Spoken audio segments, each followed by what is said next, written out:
tonight is more than about a football game between two rival schools, about more than a halftime show, more than about cheering for your team. Tonight we come together to honor and thank the brave men and women who have fought to ensure that America remains the place of freedom and safety that it is today. Without the sacrifices made by servicemen, past and present, our country would most certainly be a different place, lacking the safety and security of individual freedom that many of us admittedly take for granted today. It is because of this bravery and selflessness, our servicemen, that we were able to attend an exciting football game. It is because our servicemen, they will be able to watch a halftime show, they will be able to cheer for our teams tonight. But most importantly of all, we were able to live a life of freedom in the United States of America because of the brave men and women who continue to fight for us today. We thank you and your families for everything you have done. The Penn-Trafford community would also like to thank the Pittsburgh Steelers, and especially linebacker number 55, Arthur Moats, who's in attendance tonight. He has a father who served in the Marines, his uncle and cousin in the Air Force, his wife's grandfather served in the Korean War in the Army, and his own grandfather was in the Army.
Broadcasting more than 2,000 games live and archived in 15 sports in over 10 counties in western Pennsylvania, as well as being the exclusive home for all the WPIAL playoffs and championships for nearly 2 decades.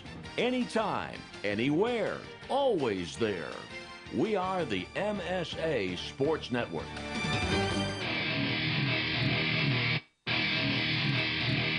Welcome to WPIAL Football 2017 here on the MSA Sports Network, powered by TribLive.com. This evening in our video stream game of the week, it's a Class 5A Big East Conference showdown as the Gateway Gators take on the Penn-Trafford Warriors. High school football at MSASports.net and TribHSSN.TribLive.com is sponsored by UPMC Sports Medicine, by Carlow University, by Dollar Bank, by AstroTurf, by Chick-fil-A Robinson, by WQED, by Management Science Associates, and by Trib Total Media. Now let's head out to Penn-Trafford High School along with Jess Levo. Here's Paul Paterra and Lou Rood with all the action. Good evening. We come to you from Warrior Stadium at Penn-Trafford High School for a Class 5A Big East Conference showdown as the Penn-Trafford Warriors, ranked number 4 in this week's MSA rankings, take on the Gateway Gators, ranked 2 in this week's rankings. Paul Paterra, Lou Rood with you.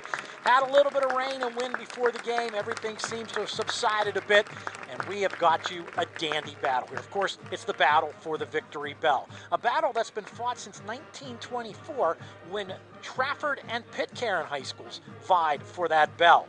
It's a battle, as we mentioned, between 2 undefeated teams. One of them, the Gateway Gators, is the top scoring team in Class 5A. The other one, the Penn-Trafford Warriors, the top defense in Class 5A. And then, of course, you've got John Ruane, the head coach of the Penn-Trafford Warriors, who's also a teacher in the Gateway District, was once an assistant coach for the Gateway Gators. A lot at stake here tonight, Lou, but most importantly, these teams are starting to vie for playoff position, so a win tonight's a big one. Yeah, they both come into the night 3-0 apiece in Eastern Conference play, 5-0 overall. Gateway, as you mentioned, leading scorer in 5A, 44 points per game. Penn-Trafford not too far behind, averaging 35 points per game. The big difference is defensively. Gateway giving up 13 points per game. Penn-Trafford only 6.2. They are leading 5A defensively. So you've got a contrast between high-flying offenses and stingy defenses. 2 well-coached teams, a huge rivalry. It's got a playoff atmosphere here tonight. They're honoring the armed forces. A lot of servicemen down on the field right now. The band is playing the songs from each of the services, and we're getting ready for the national anthem here shortly. Yeah, I'm trying to hear what's going on. We do not want to interrupt the anthem. Their band is getting ready to get in position for the playing of that here at Warrior Stadium. And of course, we've got a huge flag being hung from one of the fire trucks from one of the local companies here. They've got their ladder truck up and flying it over the goalpost at the far end zone here. But it's a playoff atmosphere, packed house here, at least on the Penn-Trafford side of the field for the moment. And, rain might have kept a few people away, but yeah, good crowd on hand. And it came through, it rained like a son of a gun for about 5 minutes and then quit. And now it's just kind of misting a little bit. That son of a gun rain you were talking about happened while I was hanging the banner. But you did a fine job. I mean, it's up there. It's straight. Everybody can see it. Kudos. And it's good to have you back, partner. Good to be back. A few logistical issues had to be worked out. I want to shout out a quick thanks to Scoop Sample and Joe Beagle of West Penn Media for allowing me to continue. And now we're ready for some football. Gateway Gators have emerged from the tunnel, and Penn-Trafford Warriors probably will be soon to follow. We look at the games that have been played so far by each team. Gateway opened up with a victory at Woodland Hills, 35-23, and then since then they have just pretty much had their way with everybody they played. 41-8 winners over Latrobe, 50-8 over Connellsville, 54-13 over Armstrong, 40-14 over Hampton. Penn-Trafford, on the other hand, had a huge win in a very close game over Norwin, 3-0. Then they had their way with Connellsville, 48-7. They beat Plum, 48-0, 34-8 over Woodland Hills, and 42-16 over Latrobe. And so this is the big matchup tonight, as Penn-Trafford now coming out onto the field. And it looks like both teams are going to be participating. They've got them lined up on the field. I don't know if this is a take that NFL kind of thing here. I would read it that way. I would. There's been a lot of negative feedback, and I think even the NFL players have realized the fact that they done screwed up. Yeah, that maybe things could have been handled in a different manner. But you've got both teams out lined up along the 30-yard lines, facing in with the band in between. Quite an impressive sight. It is, and service people all over. In fact, let me get a picture of this. I will tweet it out. All right, that sounds like a good idea. And as soon as the national anthem begins to be played, we will effort to get that on the air for you. Here at Penn-Trafford High School, it will be Penn-Trafford against Gateway. Class 5A Big East Conference. And now they are members of the I don't know if that's the color guard, getting ready to unfurl an American flag here on the field. And there's I guess that's maybe a Penn-Trafford banner. I don't know what they've got on the other end of the field there, but a lot of pageantry here at Penn-Trafford High School. Thought you came for just a football game. You was wrong. Of course, as we mentioned, the victory bell, which is a bit to our left here, is at stake as the flag has been unfurled. First time that was battled for, as I mentioned, 1924 between Trafford and Pitcairn High School. And we will pause and let you hear the Penn-Trafford Penn-Trafford High School Marching Band and its version of the national anthem.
Might have been able to hear in the background some of the members of the crowd singing along with the national anthem.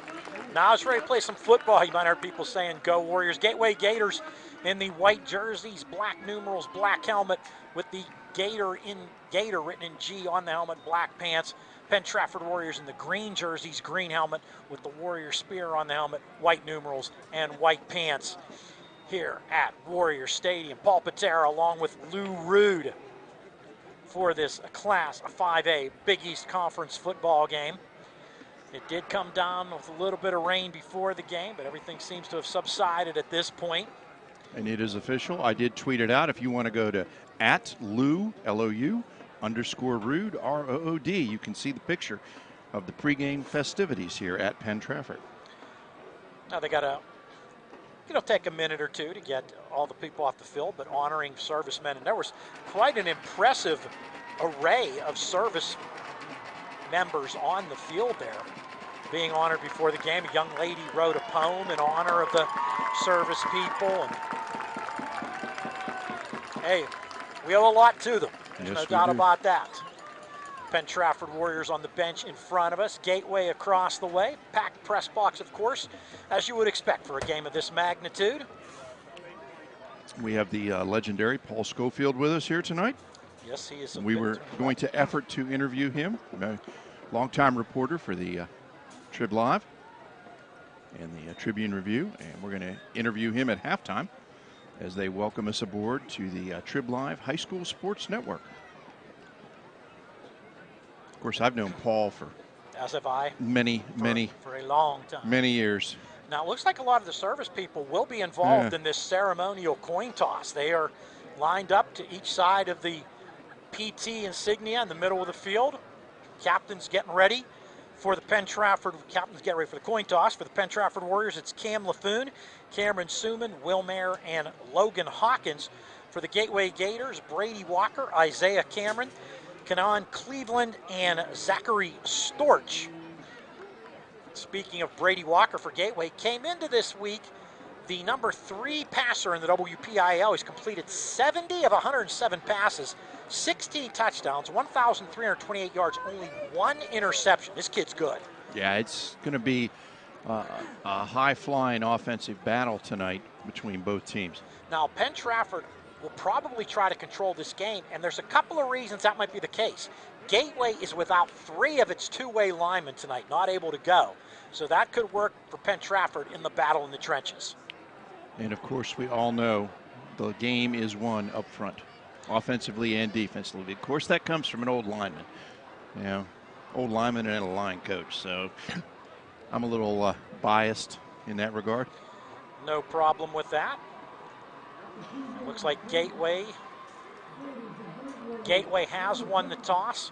Will take the football, travel from right to left, so we'll get our first look at Brady Walker, a 3-year starter. And how important is that how much does that help him being his 3rd year as the starter for the Gateway Gator offense? It is huge because there's no substitute for experience, Paul. You get someone who started for 3 years. They've seen just about everything there is to see on the football field during that time. They don't get rattled. They're calm, they're cool, usually pretty confident, and they're leaders. And I think that's something that the Gateway coach Don Hall alluded to in a lot of the reports coming up prior to the game, what a great leader this young man is. And when you have someone with that experience, it's just something that makes a coach feel much more comfortable, believe me. Now the service people are leaving the field, and them and first responders all getting a nice hand.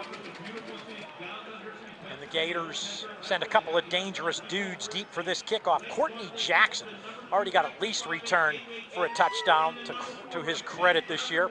Opened the season against Woodland Hills, returning the open kickoff for a touchdown. Penn-Trafford kicking duties are handled for the Warriors by Nick Tarabrella. Nick is tied right now. His next field goal will give him the school record. Right now he's tied with 15 field goals with Matt Locknane, who had 15 field goals from 2011 to 2012.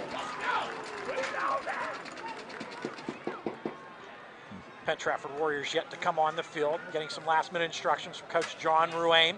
You heard Lou mention Don Hall, the coach of the Gateway Gators, his 2nd year as coach of the Gators. Yeah, replaced Tom Nola, longtime Clairton head coach, who and Sarah Catholic before and Sarah that. Catholic before that, who was coaching at Gateway. And Coach Hall has got them headed in the right direction. Now the Warriors are on the field, folks. Sit back, relax, and enjoy what shapes up to be a dandy. This series is Gateway 9 wins, Penn-Trafford 8 wins since they rejuvenated it here. And Tarabrella getting ready to tee it up. Of course, we got to give credit to our camera person up above, Jess Levo. Jess Levo will be on the video stream here tonight, so you can watch the game and hear our voices. Tarabrella, right-footed kicker. Member of the Penn-Trafford soccer team. This has been a big week for Penn-Trafford soccer. Their girls team defeated Norwin earlier this week, 1-0. What's so big about that? Norwin was ranked number 1 in the country before that game. And they are the defending state champions as well. Tarabrella, squib kick to the front row, fumbled by Gateway, and it looks like Penn-Trafford recovers the football at the Gateway 46-yard line. Went with the squib kick to the front wall. It was bobbled by a Gateway player. Penn-Trafford pounces on it, and the Warriors will start 1st and 10 at the Gateway 46. I got to correct myself. Norwin's the defending WPIAL champions. Cannon McMillan went on to win the state championship. And a huge play on the opening kickoff Penn-Trafford coming with the squib kick and able to get the fumble recovery in good position now. Empty backfield for the Warriors. The quarterback, Cam Laffoon, 6'2", 210-pound senior. His older brother, Brett, was quarterback for the Warriors at one point. He then went on to play at Grove City, and right off the bat, we're going to have a penalty on Penn-Trafford, so put the ball at the PT 49-yard line. I think they got him for an illegal substitution. There were 12 guys on the field. Yep, so a little confusion on that first play. Empty set, Twins to the near side of the field, wide receiver far side. Gateway with 3 down linemen, 5 across the front. 5-2 alignment for the Gators. Laffoon takes the snap, and he's just going to tuck it under his right arm and run with it. Laffoon inside Gateway territory to the 46-yard line. They got the 5 yards they lost back, 2nd and 10. Yeah, they came with an unbalanced look. Actually had 8 men on the line of scrimmage there, Paul. Only had the 4 in the backfield. And went after him.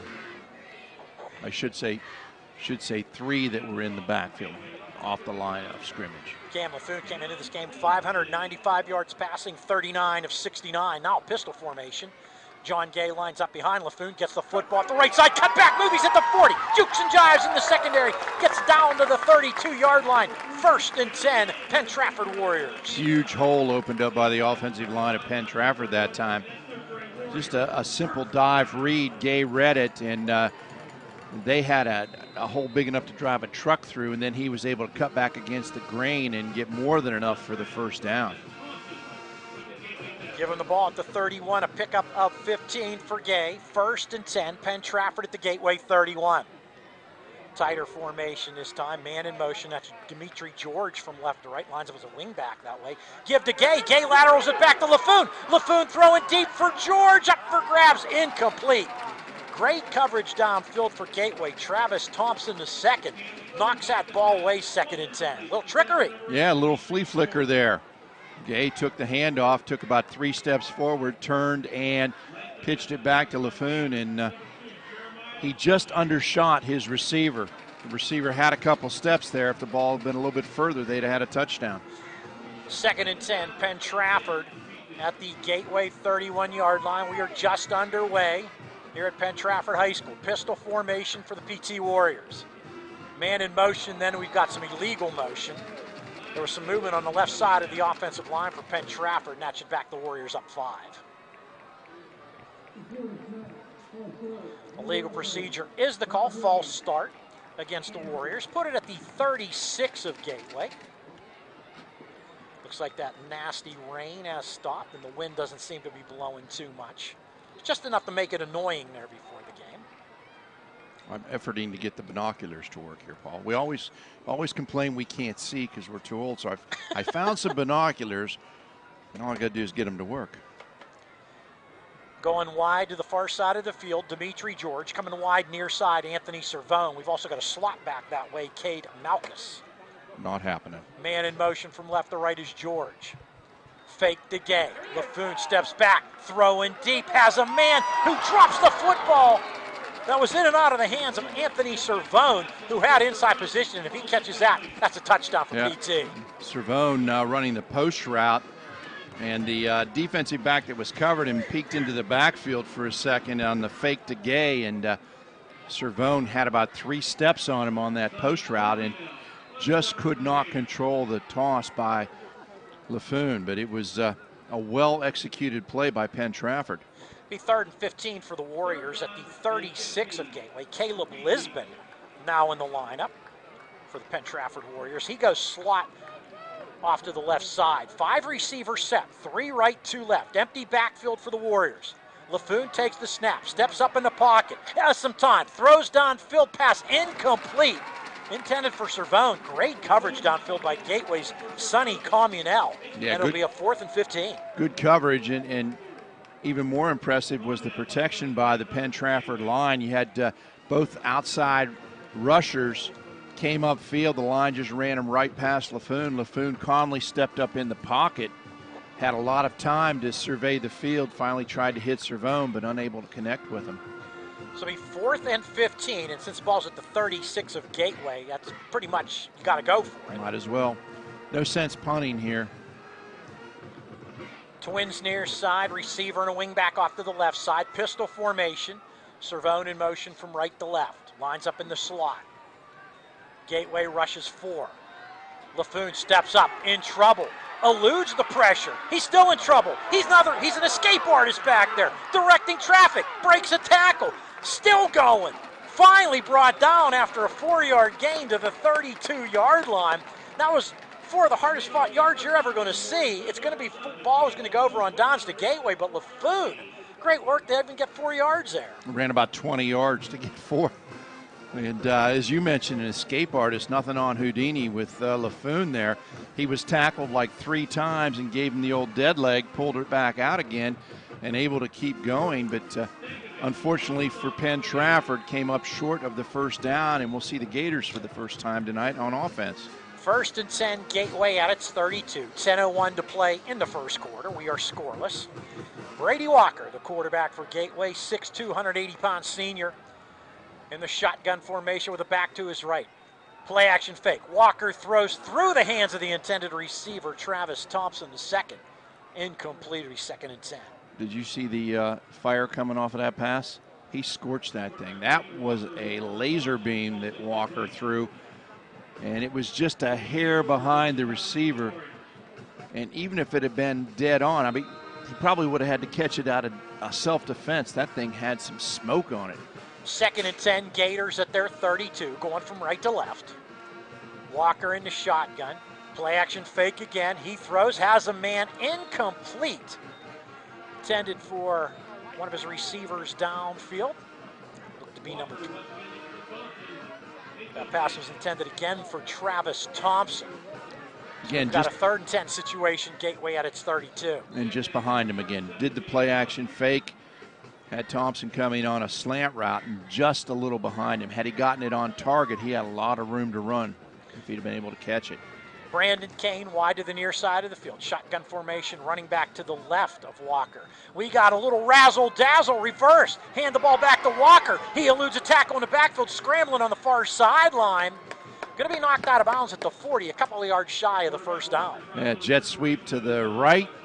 Pitch on a reverse coming back to the left. Pitch back to the quarterback on the flea flicker and a throw. Did that aptly describe it there? I would think so. Or tried to throw. He actually ended up keeping the ball and scrambling. He wanted to throw, but no one was open.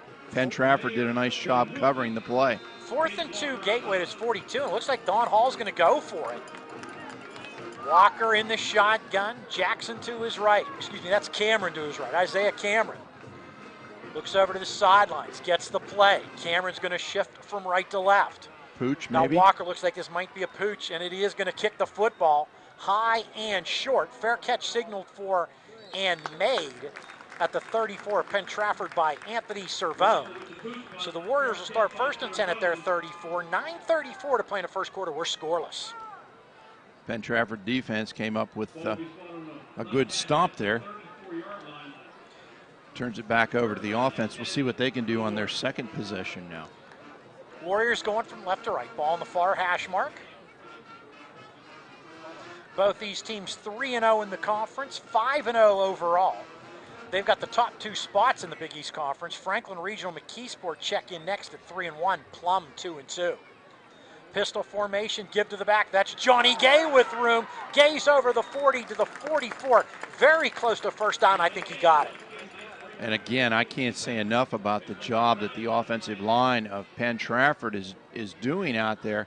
You mentioned that Gateway's missing 3 of their line starters that play both ways, and it's evident right now that they're having some difficulty counteracting that O-line of Penn-Trafford. That was another huge hole for Penn-Trafford. Gay, who's playing for Penn-Trafford, his father, John Gay, was a running back at Gateway, graduated from Gateway in 1981. He's got the football again off the right side. Gets about 4 to the 48-yard line, 2nd and 6. Yeah, a little better job defensively by Gateway that time. 55, Kanan Cleveland. Who is Gay's cousin. Made the Keeping tackle that on family that. connection Yeah, going. he made the tackle on that one. So he did a nice job coming across from his defensive line position. Trips going to the far side of the field, wide left. That's Jake Prady, Cameron Sumon, and Anthony Servone. Empty backfield. 4 receivers to the left, actually.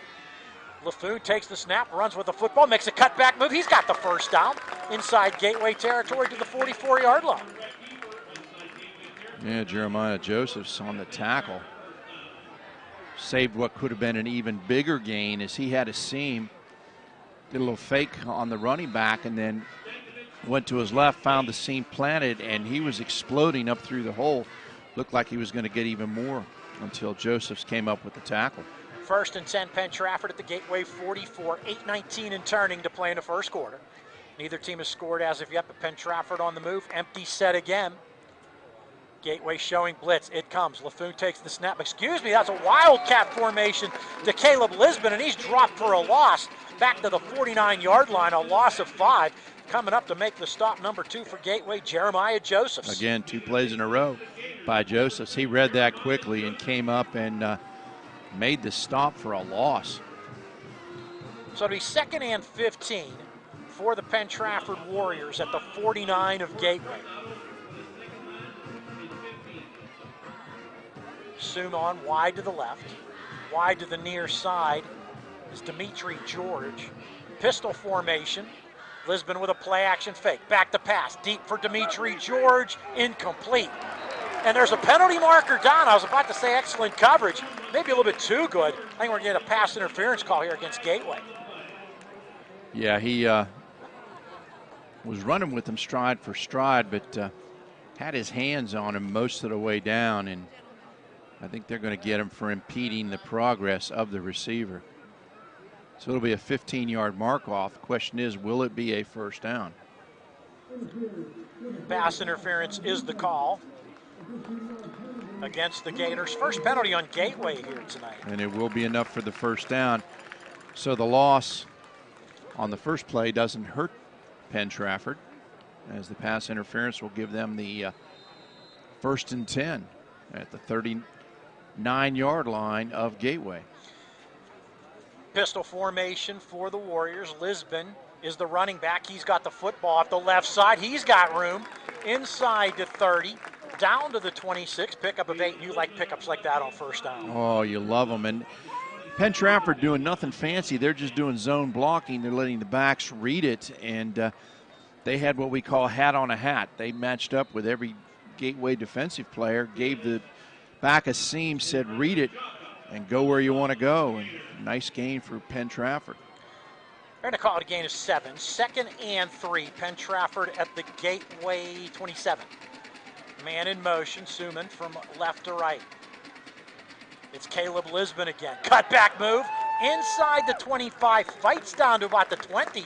Another first down for the Warriors. And another big gain. That was about an 8 or 9 yard gain for Lisbon. And other than the loss on the first down situation here just a moment ago, Penn-Trafford's been able to run the ball very effectively.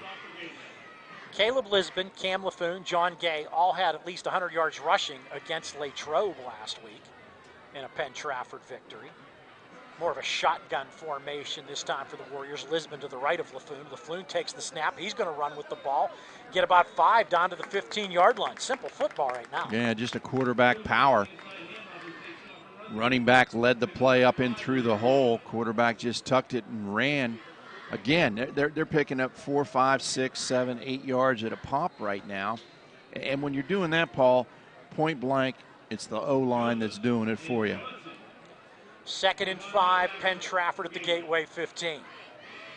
Got trips off to the left side, pistol formation. Lisbon behind LaFoon. Give to Lisbon. Left side, this hole closes quickly. He is stacked up at the line of scrimmage. Might have got a yard, but that's it. I'm trying to see the number. It's at 52 for Gateway, and that is Tommy Woodson, 6'3", 240-pound junior defensive lineman for the Gators. And he stopped that play in its tracks. No gain, so it'll be 3rd and 5, Penn-Trafford at the Gateway 15. 4 receivers to the left. Empty backfield with Cam LaFoon in the shotgun formation. LaFoon takes the snap.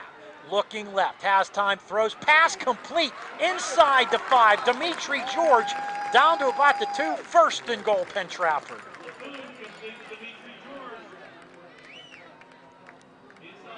Nice crossing route by George as he came across deep enough to get the first down and then was able to turn it upfield and fight for more yardage.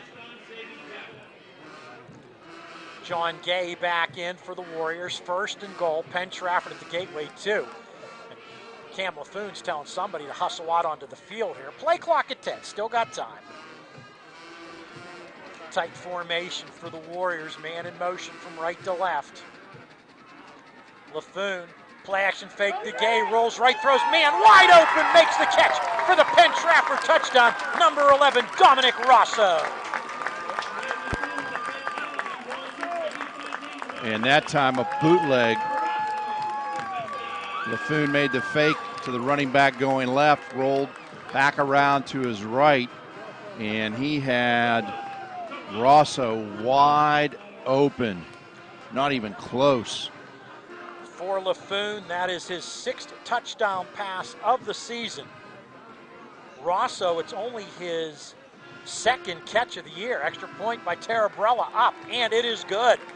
4:29 to play in the first quarter. The score, Penn-Trafford 7, Gateway nothing. You are listening and watching WPIAL football here on the MSA Sports Network, powered by TribLive.com. The team at UPMC Sports Medicine doesn't just rebuild wrists and knees. They build better athletes. Athletes at every level who want to get stronger and faster and prevent injuries. Fact is, no other sports medicine program in the region is more experienced when it comes to treating, training, and inspiring athletes. UPMC, the official healthcare provider of the Penguins, Steelers, and you. Find out more at upmcsportsmedicine.com. Coming up at the half, it's the MSA Sports Halftime Show. This week, Dawn Rebel welcomes student teacher Chris Harlan of TribLive.com. They'll be handing out some midterm grades and salute some midterm award winners from around the WPIAL. Paul Paterra, Lou Rood, and Jess Levo on the camera here at Penn-Trafford High School's Warriors Stadium. PT strikes first, leads Gateway 7-0. 2-yard touchdown pass from Cam LaFoon to Dominic Rosso. And the Gateway Gators will have their 2nd possession of the evening. Tarabella with the ball on the tee. It was a beautiful day all day today. Then we had a little bit of rain. Well, it's kind of a downpour for a few minutes before the game. Tarabella approaches the football, boots it, squibber along the ground, handled at the 10. Gateway 15, 20, Cameron 25, 30, boom. Excuse me, that was Derek Davis on the return. Got over the 30 to about the 32-yard line. Wilkie and Rosso on the stop for the Penn-Trafford Warriors. And I want to thank Carrie Hetrick, the Penn-Trafford Athletic Director, and all the officials here at Penn-Trafford High School for the fine hospitality we received here tonight. A couple of my favorite athletic directors, Carrie Hetrick at Penn-Trafford, Randy Rivesti out at Gateway. Randy Rivesti, of course, the longtime football coach at Norwin. Brady Walker in the shotgun. Isaiah Cameron to his left. Fakes to Cameron, looks to throw, guns a pass, incomplete. Overshot Jeremiah Josephson. Walker seems to be a little bit off with the passes here tonight. 0 for 3 thus far. 2nd and 10, Gateway at its 33. Gators lining up without a huddle. Not really a hurry up, though. Brady Walker looks over to the sidelines. Don Hall and his coaches giving the Gators the play. Trips near side, flanked out left for the Gators. Walker, quick pass to Joseph's left side. He's at the 35, stop and go move, 40 near sideline. Tackled at about the 45-yard line, give him the 46. Bringing him down was Servone for Penn-Trafford. 1st and 10 for the Gators after the pickup on the play of 13 yards. Gotta love spell check on Twitter. I tweeted the score out. Said Nick Tarabella kick, it came out Tarantella. So I had to retweet a dance, isn't it, the Tarantella? I don't know. I had to retweet it again. No, that's the bird dance. 1st and 10, Gateway at its 46. Gators going from right to left. Shotgun formation. This time they'll give the ball to Cameron. Cameron tried a cutback move. The ball is loose.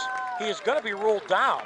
Yeah. Snuffing out that play was number 53 for the Penn-Trafford Warriors, coming up to make the play on defense. Yeah, the official from the near sideline here was marking it down right away, said he was down before the ball came loose, and we've got a player down on the field now for Will Mayer Gateway. made the tackle, by the way, and we'll see who the injured player is. It's a loss of one on the play, and it's Cameron, the ball carrier, who is down for the Gateway Gators.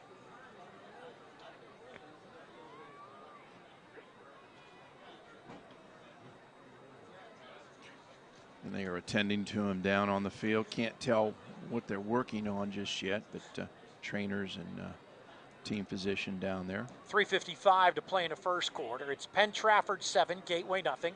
Paul Paterra, Rood with you. We'll take a break from Warrior Stadium. You're listening and watching WPIAL football here on the MSA Sports Network, powered by TribLive.com. People ask what drives me. It's the respect I have for my opponents, the trust I have in my teammates, a coach who treats me with dignity, and a university that has faith in me on and off the field. That's what keeps me focused, why I practice harder, play my heart out. I play to win. I play for Carlo. Tell us your story using #WhatDriveSYou. Carlo University, a proud sponsor of the MSA Sports Network. Alongside Rood, Paul Paterra, Warrior Stadium. We're at Penn-Trafford High School tonight. Class 5A Big East Conference. Penn-Trafford leading Gateway 7-0 with 3:55 to play in the first quarter. Cameron walked off the field under his own power, but quite slowly. A little gingerly as well. 2nd and 11. Gateway at the Penn-Trafford 45. Shotgun snap. Walker, floating pocket right. Still has the football. Now guns a pass complete on the far sideline. Making the catch, Derek Davis. Now, that was number 9, Courtney Jackson. And it's a pickup to the 40, looks like they're going to mark him at the 46-yard line. Pickup of 9, 3rd and 2. And the arm strength of Walker still impresses me. I mean, even that one, it was a shorter pass, but he had some mustard on that. That's Jackson's 27th catch of the season. He came into this game averaging 25.5 yards a catch. 3rd and 2, Gators at the 46 of Penn-Trafford. Play action fake. Walker spins away from a defender. Has room, puts his head down, gets the first down on a pickup of 3 to the 40, a pickup of 5 to the 41-yard line. And Cameron Elma had him dead to rights in the backfield. Would have been a huge loss. And Walker did the spin-a-rooney move, and next thing you know, pow, he picks up the first down. Excellent individual effort by Brady Walker. 1st and 10, Gateway at the 41 of Penn-Trafford, 2:56 and turning to play in the first quarter. PT leads Gateway 7-0, but the Gators on the move.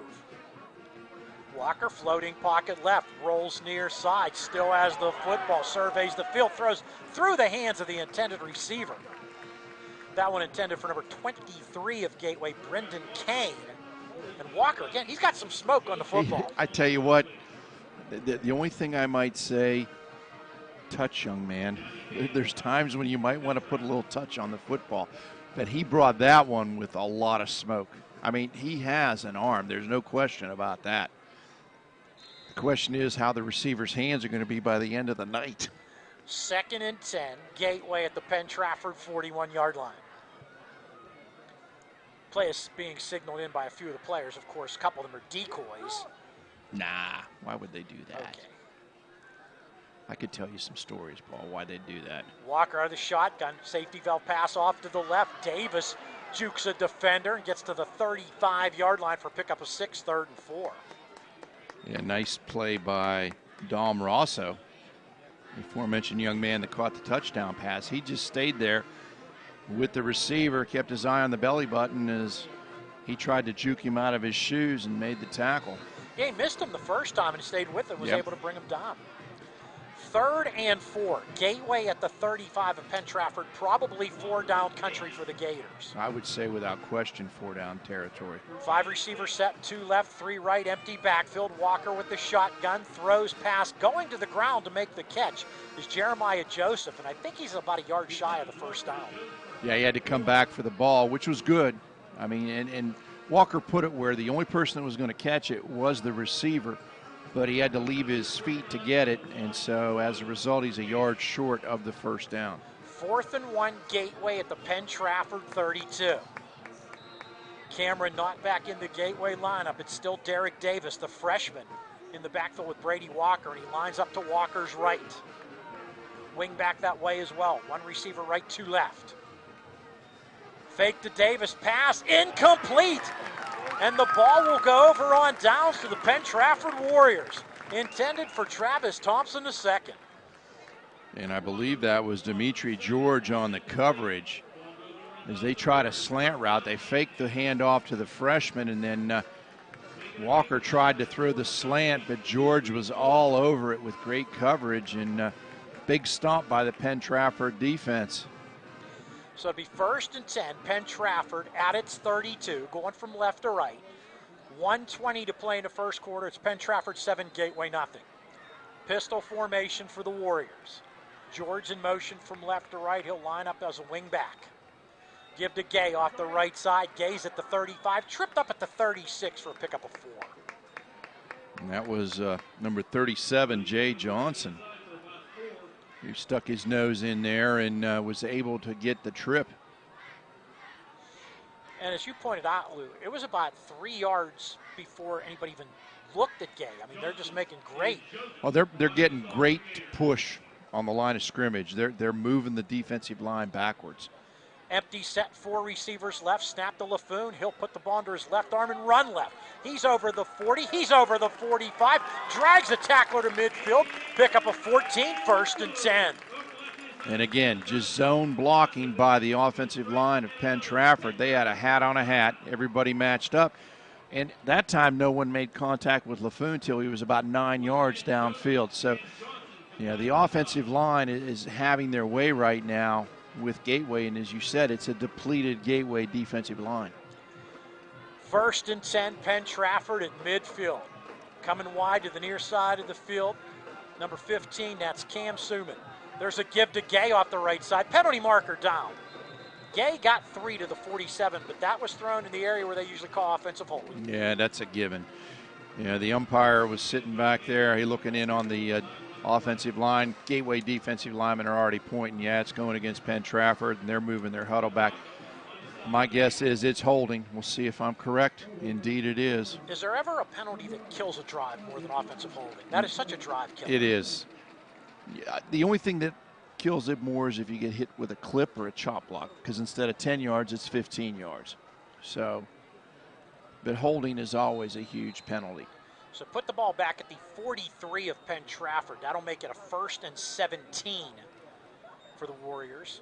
They do not have to run another play in the first quarter, and it looks as if they won't. So at the end of one quarter, the score, Penn-Trafford 7, Gateway nothing. You're listening to and watching WPIAL football on the MSA Sports Network, powered by TribLive.com. AstroTurf, a pioneer in sports surfacing, proudly supports high school athletics. Visit one of their 280 fields in the tri-state area to see their cutting-edge technology. AstroTurf's focus on R&D enables them to provide innovative surfaces that protect athletes and stand the test of time.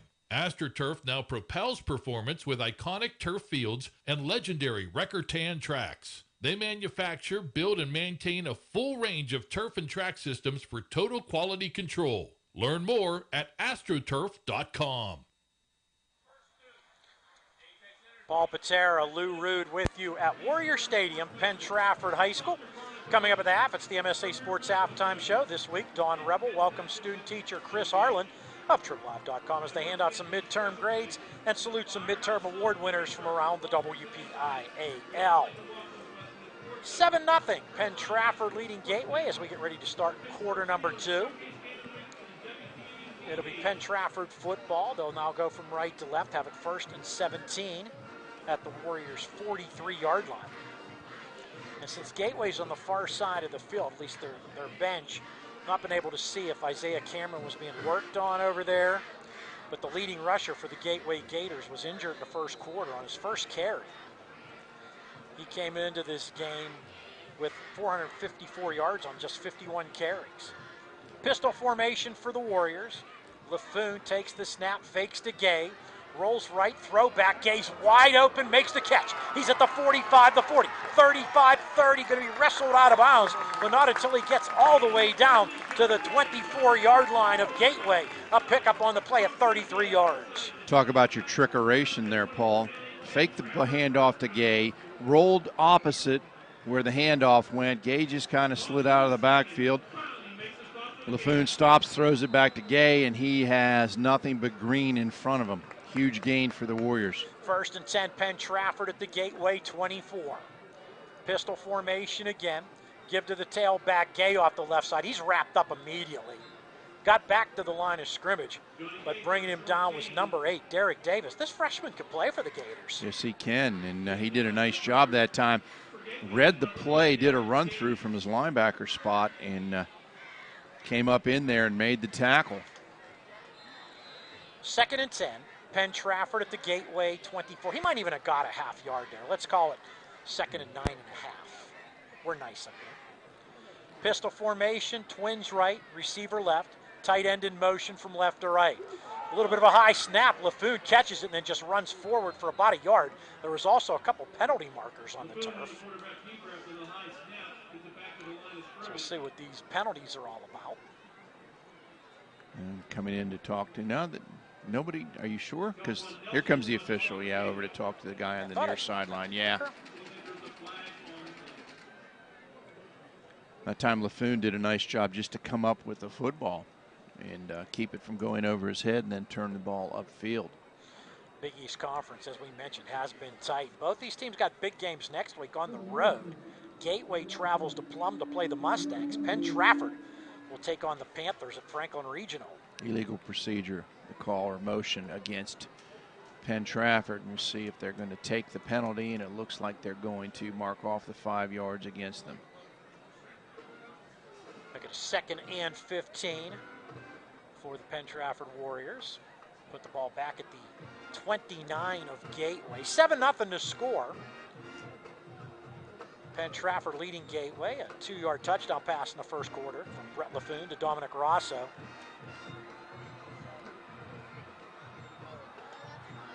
Ball in the near hash mark for the Warriors. 2 receivers go wide right to the wide side of the field. That's Servone, the wide man. Suman is the slot man. Now George in motion from left to right. LaFoon, deep drop this time, in some trouble, throws incomplete. It was an underneath pattern. It was a little wide of Dimitri George, and that'll make it 3rd and 15. Great coverage by Derek Davis on the play. Penn-Trafford bench and the fans wanted a penalty for interference, but Davis hung with him the whole way on the crossing route and able to make the play defensively. 3rd and 15. Penn-Trafford at the 29 of Gateway. Remember, Penn-Trafford has a very solid field goal kicker, Nick Tarabrella, but we'll see what happens on this 3rd down play. I mean Nick Tarantella. Yes. I know there's Tarantella's a dance. I can't remember what it is. 4 receivers set, 2 each way. Man in motion from left to right. LaFoon steps back, now steps up. He's in trouble. He's going to be brought down. Might have got a yard gain, but it's going to be 4th and long. Yeah, Justin Works, senior defensive lineman, brought him down from behind, and that was a situation where if LaFoon had just made the decision to take off and go, he had running room, but he hesitated, looking to get somebody downfield and unable to do it. And it looks like they're going to go for it here and not bring the kicker out. 4th and 14. Penn-Trafford at the Gateway 28. LaFoon already 50 yards rushing. Servone wide right. In the slot that way, Caleb Lisbon. 2 receivers left as well. We're going to get a timeout. Penn-Trafford. 9:57 to play in the first half. It's Penn-Trafford 7, Gateway nothing. You're listening and watching WPIAL football here on the MSA Sports Network, powered by TribLive.com.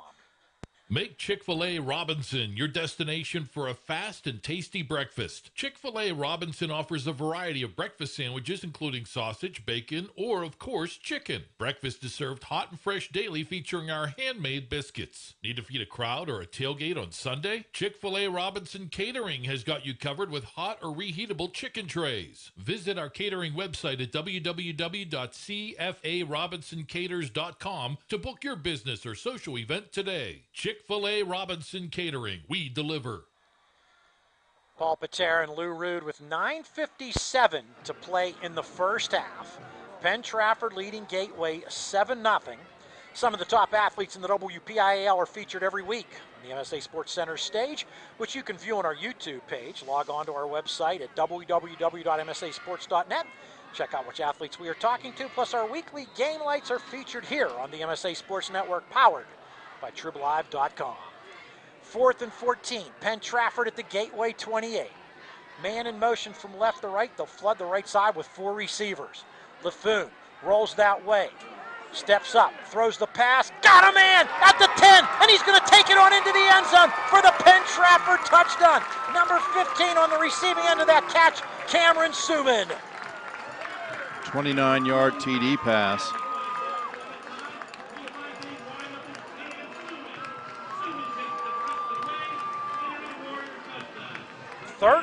Nothing Penn-Trafford after the 29-yard touchdown pass to Cam Suman. That is his 6th catch of the season. His first touchdown. A big 4th down conversion. Terabrella's extra point is good. The score with 9:49 to play in the first half. Penn-Trafford 14, Gateway nothing. You're listening and watching to WPIAL Football on the MSA Sports Network, powered by TribLive.com. Who showed you how to get to Sesame Street and took you to visit Mr. Rogers' neighborhood? WQED. And now, WQED and PBS Learning Media can help you travel through space, get an up-close look into Vietnam, and be in the front row of a Broadway show. In collaboration with local school districts, community organizations, and local libraries, WQED continues to create experiences that remake learning for students, teachers, and lifelong learners. For more info, visit WQED.org and begin your adventure. Paul Paterra, Lou Rood, Warrior Stadium, Penn-Trafford High School, where the home team has a 14-0 lead over the Gateway Gators. Don't forget to tune in for This Week in the WPIAL Wednesday nights at 7. Join us as we visit with some of the top WPIAL coaches, plus we'll preview Week 6 of the WPIAL football season. A big 4th and 14 conversion for the Penn-Trafford Warriors. Puts the Warriors ahead 14-0 in the battle for the victory bell. Penn-Trafford had it for 2 years in a row. Gateway got it last year with a 23-6 win over the Penn-Trafford Warriors.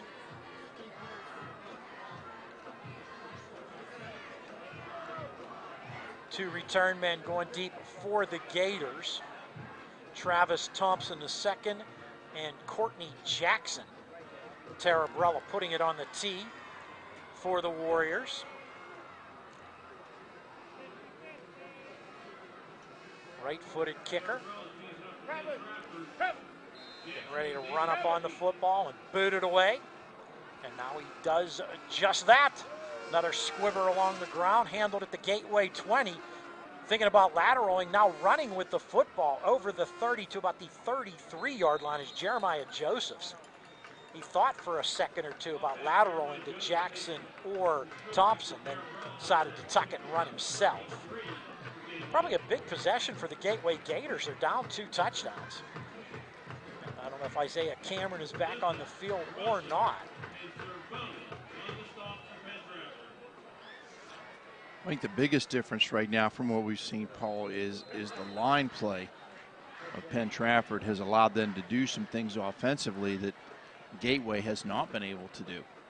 And it's hurt the Gators. Not on the field. You are right. Cameron not on the field. It's there the freshman Derek Davis. He'll line up to the right of Brady Walker. 4 receivers set, shotgun formation. Penn-Trafford with 3 down linemen.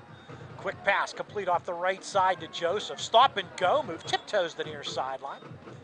And he's going to get to about the 38-yard line, which would be a pickup of 5, 2nd and 5. Yeah, there were 3 defenders there for Penn-Trafford. He managed to elude 2, but then George was able to knock him out of bounds.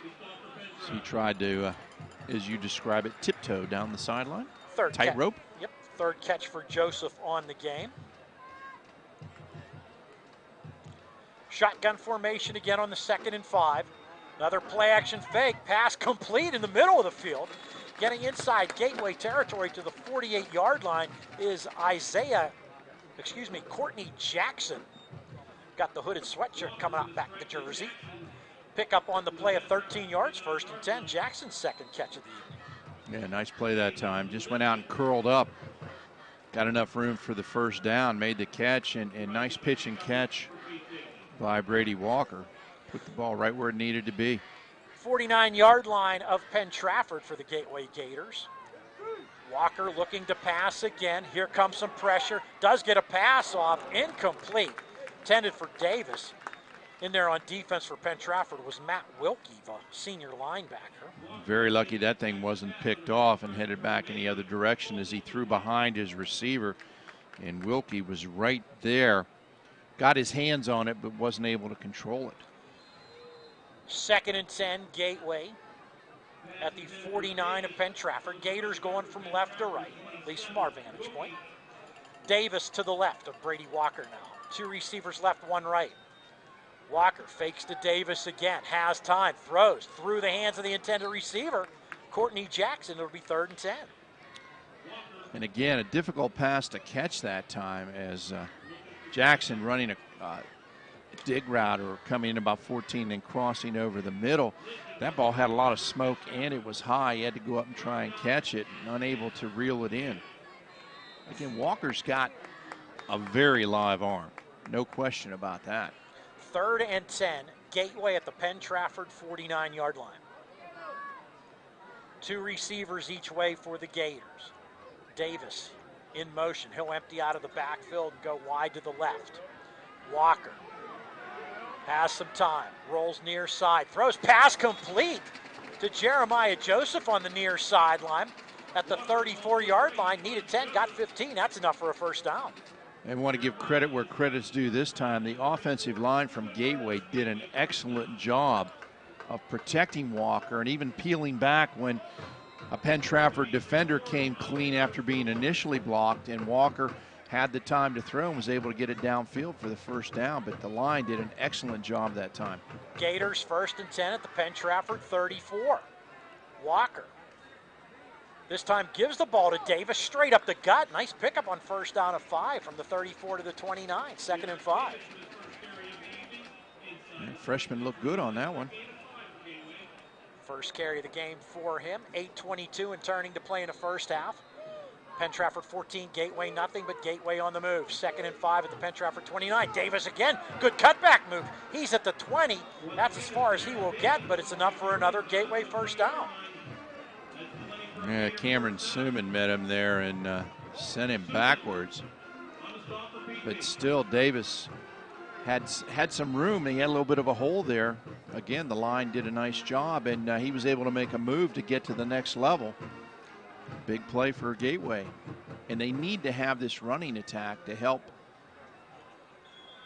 It looks like we can get a timeout, Gateway. 7:55 to play in the 1st half. Penn-Trafford 14, Gateway nothing. You're listening and watching to WPIAL Football here on the MSA Sports Network, powered by TribLive.com.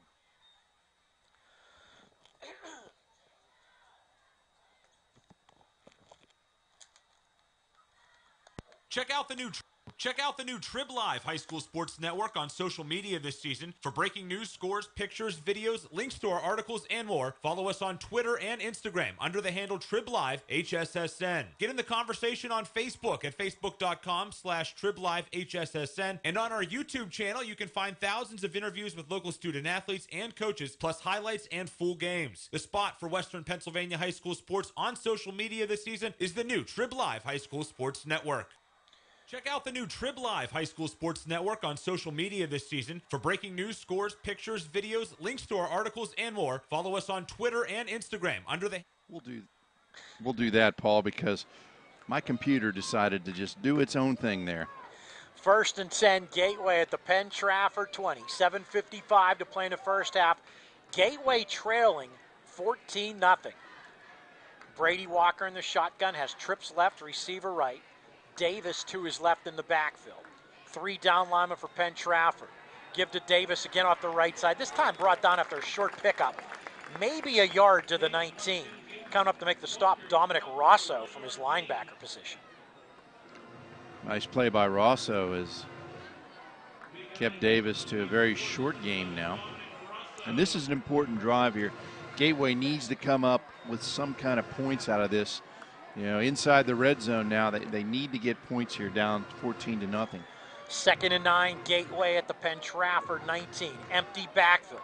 Penn-Trafford showing blitz. Here it comes. Walker throws. Incomplete. Threw one in the slot for number 9, Courtney Jackson. That'll make it a 3rd and 9. Again, Jackson was wide open. He just went out and did a little hitch route, curled up and was open, but Walker's throw was a little bit off. And you know, when you throw with a lot of velocity like that, if you're just a little bit off, it's very difficult for the receivers to make the adjustments. And you know, a wet, windy night tonight makes it even more difficult for the receivers. So it'll be 3rd and 9. Gateway at the Penn-Trafford 19. 4 receivers set, 2 each way. Davis is to the left of Walker in the backfield. Jackson in the slot on the far side of the field. Now we got a whistle. Is that another time out by Gateway? Yeah, there was. Yes, it is. 7:05 to play in the first half. Penn-Trafford leads Gateway 14-0. You're listening and watching to WPIAL Football here on the MSA Sports Network, powered by TribLive.com.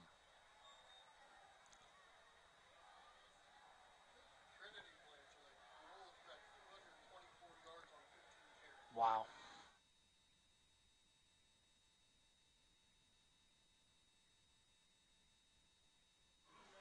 Paul, we are having technical difficulties here. All right, we're back. So we're back. I will effort to see what's going on here. Just got some word that in a Big 9 conference game, Joe Caroli, Trinity running back, has 15 carries, 224 yards already in the game against Uniontown. He surpassed a 300-yard mark last week, and he's no more as a basketball star than a football star. Gateway, 3rd and 9 for the Gators at the Penn-Trafford 19. Gators trailing 14-0, 7:05 to play in the first half. Walker takes the snap, pass out in the flat, right side to Davis, has blockers. Davis lunges towards the sticks. There at the 10, I think he's got it. I think he does too. They got a right foot spot, which is going to put it just over the 10-yard line, and they're going to move the sticks. 1st and goal from just inside the 10. Big first down pickup, needed 9 and got every bit of 9 yards. So 1st and goal, Gateway at the Penn-Trafford 10-yard line. Trailing 14-0. Trips far side of the field, they're wide side. Davis is going to line up to the right of Walker. There's a receiver near side as well. Pitch to Davis, the ball is loose on the ground. Penn-Trafford has the football. Recovered at the 14-yard line by number 27, Matt Wilkie. And there's the big mistake you couldn't afford to have if you were Gateway, and what you were hoping for if you were Penn-Trafford. And I couldn't tell, Paul. I was looking down for a second when I looked up. Was the pitch there or was it off? It did. I think he could have had it, but it wasn't the best pitch in the world. Okay. But it'll be 1st and 10. Penn-Trafford at its 14 with a 14-0 lead. And let's face it, when you got a freshman back there, you want to make sure you get him a perfect pitch. Make it easy on him. 6:28 to play in the first half. Empty backfield for Laffoon. 2 receivers right, 1 left. He takes the snap, and he's just going to run with the football. He's at the 15. He's at the 20, fighting for yardage. That's 8 more for Laffoon, 2nd and 2. And I tell you what, I watched the line play that time. The offensive line and even the backs that were up in there blocking for Penn-Trafford, they just literally pushed the entire defense of Gateway backwards. No one touched Laffoon until he was 8 yards downfield. 2nd and 2, Penn-Trafford at his 22. That turnover hurts Gateway because Gateway was on the move, and they're trailing by 14 points. Pistol formation for the Warriors. Give to that back. Lisbon, he's got the first down and more.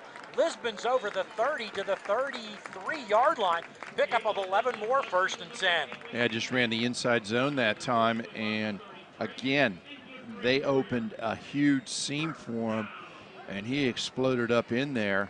Picked up about 14 yards on the carry, and this Penn-Trafford offensive line has been doing yeoman's work so far in the first half.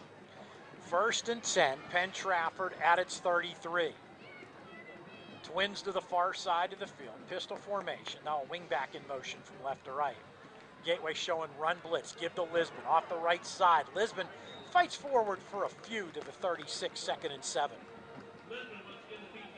Yeah, that time he was able to break the initial tackle from Brendan Majocha, M-A-J-O-C-H-A, Majocha. There we go. My apologies if I mispronounced it, but he made good contact initially, but the running back able to break free. Gain of 4, 2nd and 6 at the 36. Give to Lisbon off the left side this time. He gets 3 to the 39. It'll be 3rd and 3. And at that time, Kelvin Nelson, another freshman defensive lineman, makes the stop. 3rd and 3, Penn-Trafford at its 39. I got 3rd and 4.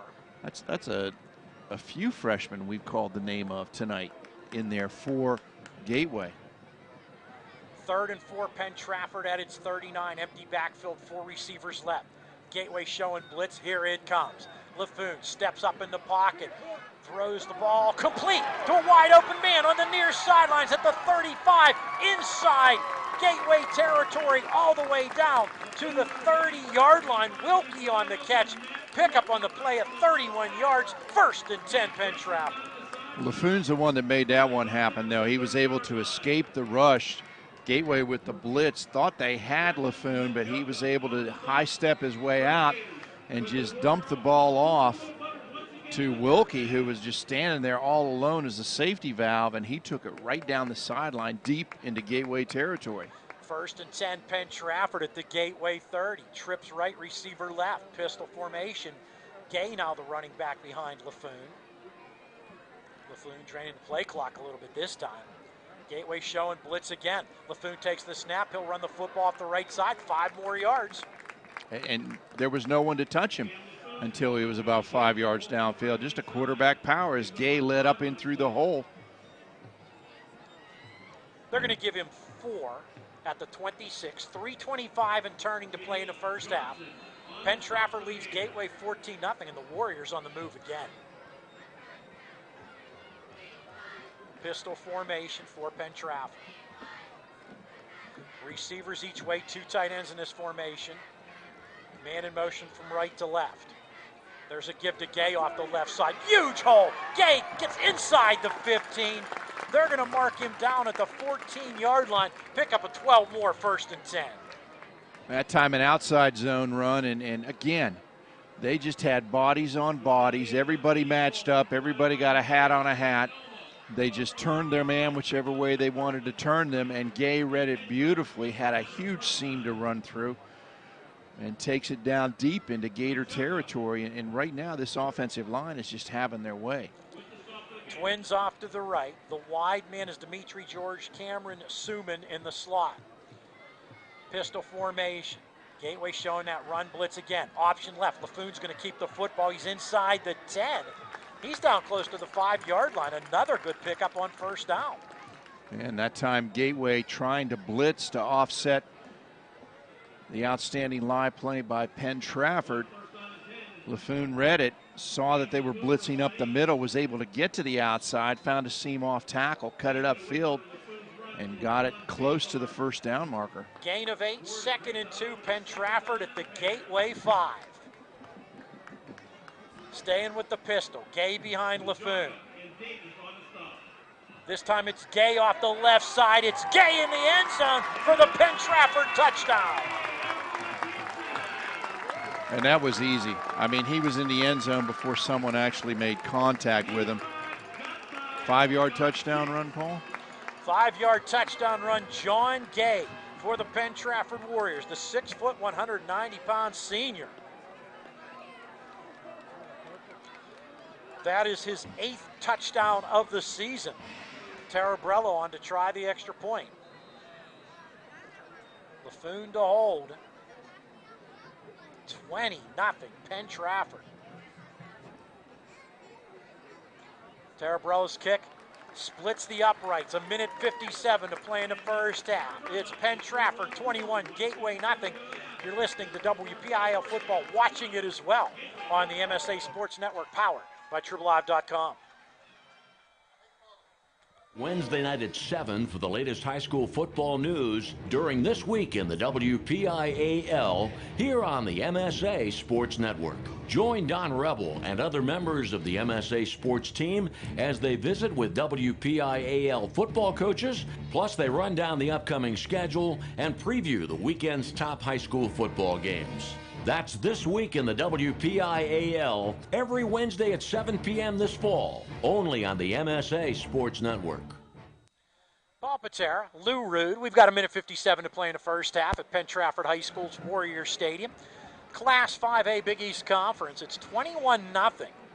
Penn-Trafford leading Gateway. And we talked about Gateway being without a few linemen here tonight. Logan Hawkins, 6'2", 270-pound senior for Penn-Trafford, was injured on the first series of the game. One of the Warriors linemen has not returned to the game. But Penn-Trafford not missing him the way the Warriors are owning the play on the line. What they're doing up front is very impressive. And they're basically zone blocking, man on man, and just letting the backs pick their holes. Now, the backs are doing a great job as well once they see which way the line's blocking. But, you know, they're moving Gateway's defense off the ball on every play. And they've just had their way to this point. Paterra with the kickoff. Rolls along the ground. Handled at the Gateway 12-yard line, over the 15, the 20, the 25. Getting to about the 30-yard line. And that was Thompson on the return. So Gateway has 1:50 to play in the first half with the ball at its own 30-yard line, trailing 21-0. And the Gators only have 1 timeout remaining. Had to use 2 on that last possession.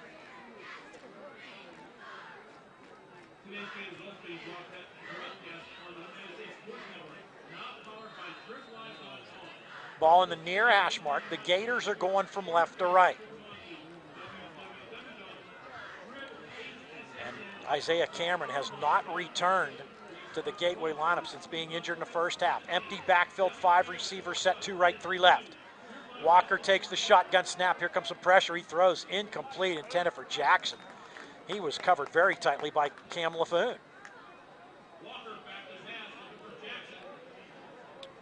And now it's important for Gateway to, at the very least, be able to maintain possession of the ball before the half runs out. They don't want to give it back to Penn-Trafford.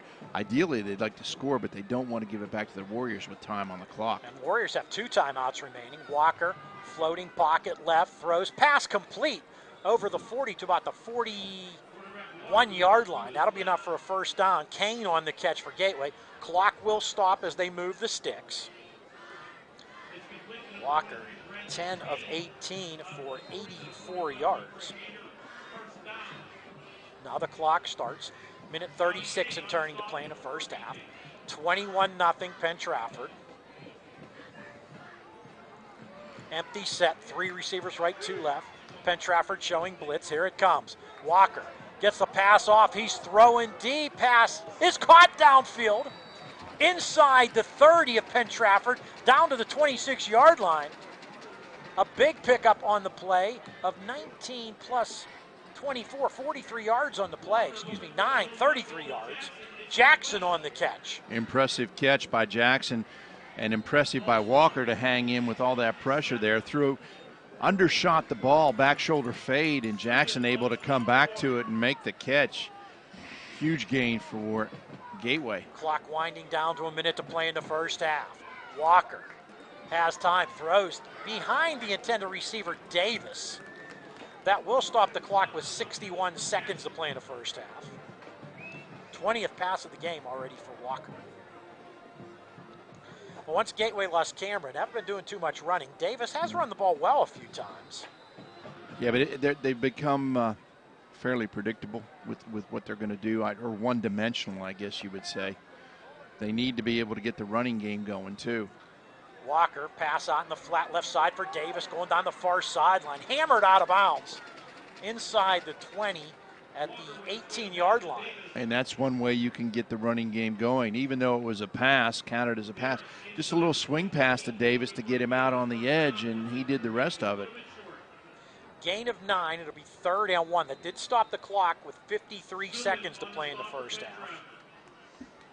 Gateway, of course, inside the red zone the last series, and they had the fumble that stopped their drive. Start the clock. I thought it was out of bounds, and I think we're going to have a discussion about the clock because I thought he was knocked out of bounds.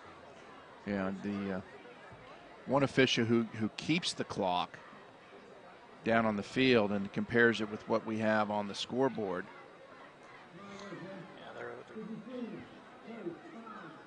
so 53 seconds will be on the clock. He was taken out of bounds.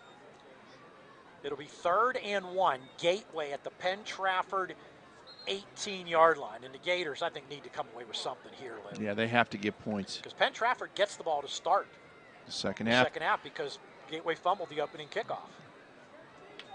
And on the little squib kick. Shotgun formation for the Gators. It's a give to Davis. Breaks a tackle. No, he's dragged down in the backfield. He could not get away from Will Mayer. Tackled for a loss back to the 21-yard line. And Gateway's, I believe, going to take its final time out of the half. They got an injured player down on the field. We have an injured Gator. Yeah. Stops the clock with 42 seconds to play in the first half. It'll be 4th down and about 4 for the Gators. I can't tell who it is. I hope it's not Davis. It is Davis. Oh, it is. They've already lost their starting back, Cameron, and now Davis is hurt. We got twisted up in Mayer when Mayer made the stop. He was trying to spin away from him, and I hope he didn't twist an ankle or a knee. You know, they're working on the lower extremity right now, are the trainers. So 4th and 4. Penn-Trafford at the, Gateway at the 21 of Penn-Trafford. Do we need this one again? Go right ahead. Coming up at the half, it's the MSA Sports Halftime Show. This week, Dawn Rebel welcomes student teacher Chris Harlan of the TribLive.com as they hand out some midterm grades and salute some midterm award winners from around the WPIAL. And while they're doing that, I'm going to effort to get some scores here. And we're also going to have a chat with Paul Schofield of the TribLive writing staff. And we are now going to officially be part of the TribLive program here starting next week. We will be TribLive High School Sports Network officially. Davis walking off the field slowly. Yeah, he's not moving too well. 4th and 4, Gateway at the Penn-Trafford 21. Now clock winds. Walker throws, pass, incomplete, and the ball will go over on downs to Penn-Trafford. 35 seconds to play in the first half. Penn-Trafford had the ball at its 21. Warriors have 2 timeouts to work with. 35. They have a 21 lead. At this point, I think knowing I'm going to get the ball to start the second half, what I don't want to do is get a turnover or give Gateway any kind of life before the start or for the end of the first half. So I think they're probably going to take a knee because they're in victory formation. They're do. Yep. Take a knee and go to the locker with a 21-point lead. LaFoon actually under center. Takes the snap, goes to a knee. And an excellent first half for the Penn-Trafford Warriors. We'll see if Gateway chooses to take a timeout. The Gators do have 1 left. They will not. So the halftime score, Penn-Trafford 21, Gateway nothing. You're listening to and watching WPIAL football on the MSA Sports Network, powered by TribLive.com. TribLive has a little something for everyone. Sports from high school to the pros. News from across the street and around the world. Arts and entertainment. Lifestyles, opinion, weather, photo galleries, video. You can even find your next job, house, and car. So look alive, Pittsburgh, and get the news you want and information you need all in one place. TribLive.com. TribLive.com. News and more 24/7. People ask what drives me. It's the respect I have for my opponents, the trust I have in my teammates, a coach who treats me with dignity, and a university that has faith in me on and off the field.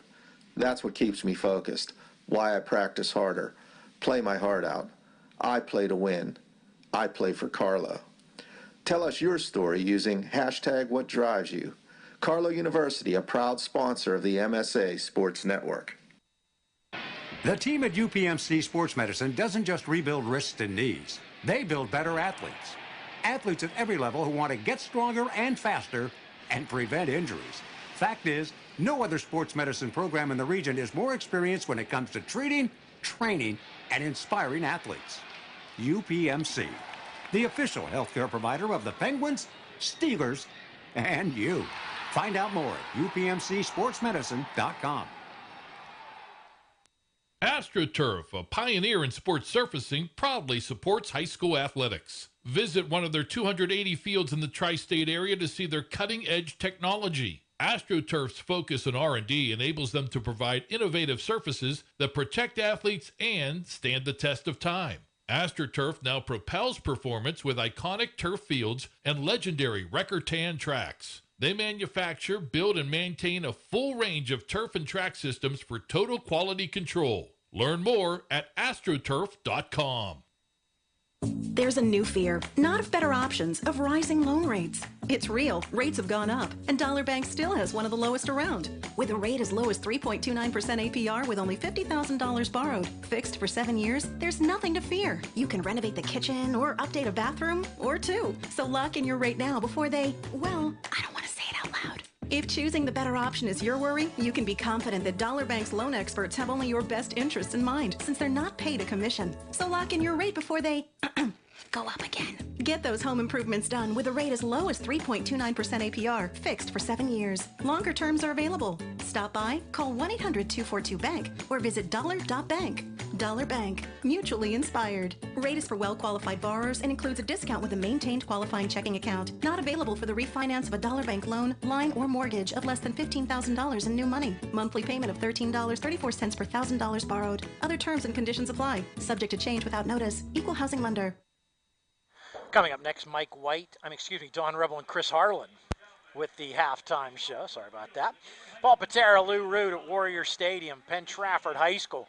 And this Class 5A Big East Conference game has been all Penn-Trafford. Warriors leading 21-0. Gateway came into this game down a few linemen and has also lost its top two backs to injuries here in the first half. Penn-Trafford scoring first at the 4:29 mark of the first quarter. A 2-yard touchdown pass from Brett LaFoon to Dominic Rosso. Tarabella's extra point made it 7-0. In the second quarter, a 29-yard touchdown pass on a 4th and 14 play from LaFoon to Cameron Suman.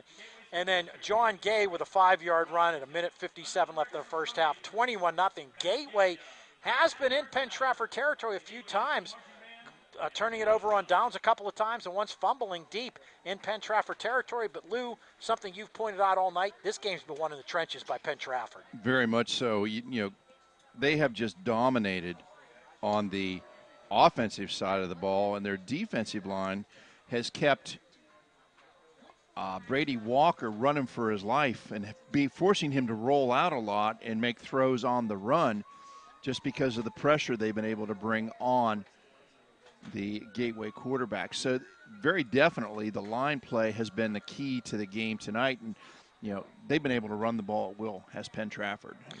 21-0 is your halftime score. Penn-Trafford leading Gateway. We take you now to the halftime show. Don Rebel and Chris Harlan. You are listening to and watching WPIAL football on the MSA Sports Network, powered by TribLive.com.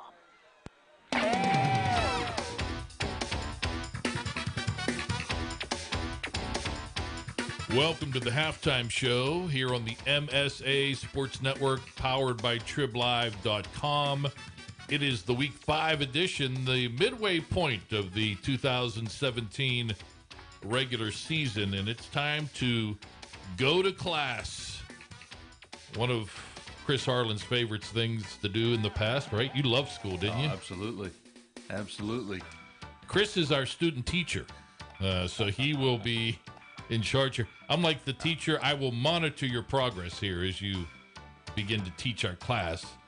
Yeah, we're going to talk about some of the teams, some of the players that are making the grade thus far in this 2017 season, Chris. Who has really stood out? Let's start with some of the bigger schools. Who has really stood out in the first half? I mean, you got to talk about Pine Richland. Yeah. You talk about them, talk about Central Catholic.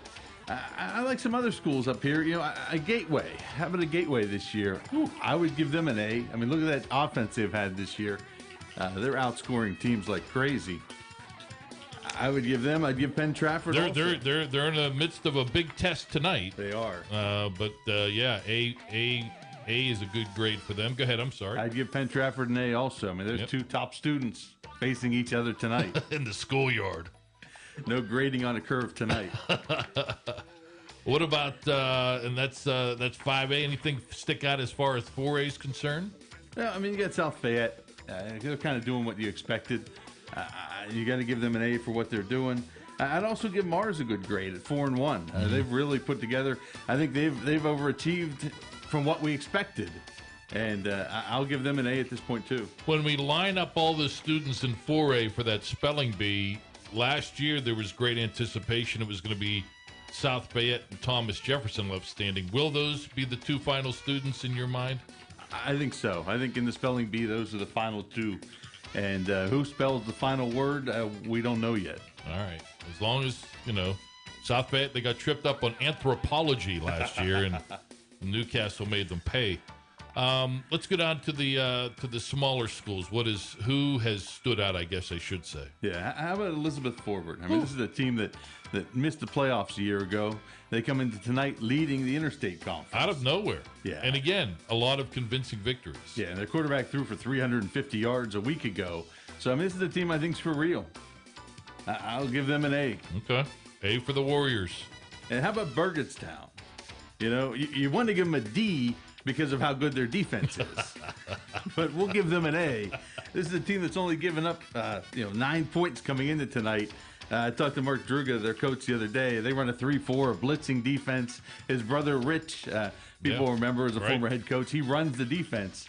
And they've done a good job. I mean, they've really held people down this year. Those are two schools that made cut from the same jib. They really haven't had a whole lot of success in recent years. As you mentioned, didn't even make the playoffs a year ago. And now they're having really not only success, but dominant success. Burgettstown did make the playoffs, but didn't last long. But they're having dominant success here thus far this season. What about 1A? How about California? I mean, you got to give them a good grade at this point. A hidden gem, I say. They are. With Darren Dillo down there as the coach and Jelani Stafford is their great big running back. He's opened a lot of eyes, people seeing him this year. I think you got to give them a good grade at this point because of what they did. I think their win over Amani a couple weeks ago really opened eyes. And they're bringing some respect to that Tri-County South that people didn't always hold in high esteem. That's true. Good point. All right, we're going to hand out some awards. Chris Harlan will when the halftime show Week 5 continues on the MSA Sports Network powered by TribLive.com. The team at UPMC Sports Medicine doesn't just rebuild wrists and knees. They build better athletes. Athletes at every level who want to get stronger and faster and prevent injuries. Fact is, no other sports medicine program in the region is more experienced when it comes to treating, training, and inspiring athletes. UPMC, the official healthcare provider of the Penguins, Steelers, and you. Find out more at upmcsportsmedicine.com. AstroTurf, a pioneer in sports surfacing, proudly supports high school athletics. Visit one of their 280 fields in the tri-state area to see their cutting-edge technology. AstroTurf's focus on R&D enables them to provide innovative surfaces that protect athletes and stand the test of time. AstroTurf now propels performance with iconic turf fields and legendary Record-Tan tracks. They manufacture, build, and maintain a full range of turf and track systems for total quality control. Learn more at astroturf.com. People ask what drives me. It's the respect I have for my opponents, the trust I have in my teammates, a coach who treats me with dignity, and a university that has faith in me on and off the field. That's what keeps me focused, why I practice harder, play my heart out. I play to win. I play for Carlo. Tell us your story using #WhatDriveSYou. Carlo University, a proud sponsor of the MSA Sports Network. TribLive has a little something for everyone. Sports from high school to the pros. News from across the street and around the world. Arts and entertainment, lifestyles, opinion, weather, photo galleries, video. You can even find your next job, house, and car. So look alive, Pittsburgh, and get the news you want and information you need all in one place. TribLive.com. TribLive.com. News and more 24/7.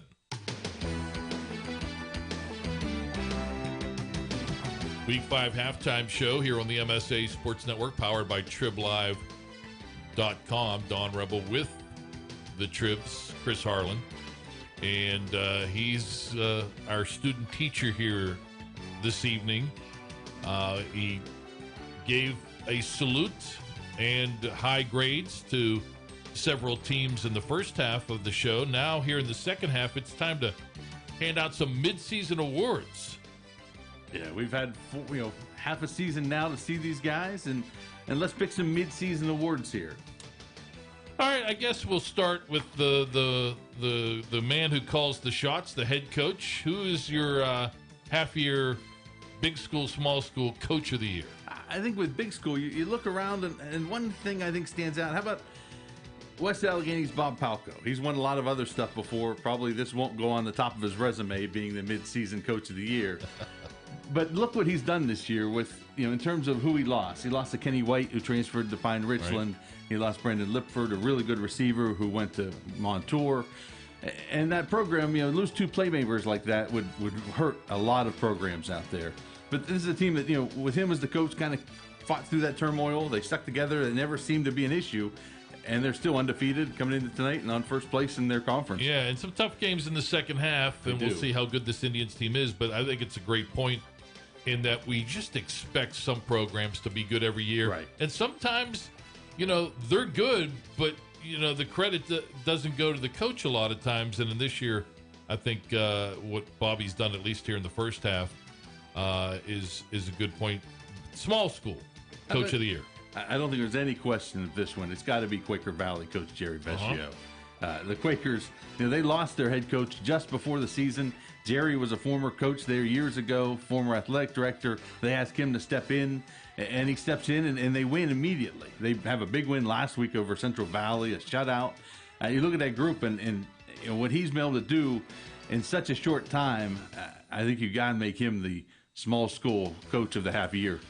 Yeah, I mean, they were expected to be good. I don't know that they were expected to be this good. And with that late change, it is a tremendous story. All right, let's go to big school, small school players of the first half. I don't think it'll be a big surprise in the big school in here. It's got to be Pine Richland quarterback Phil Dracovic.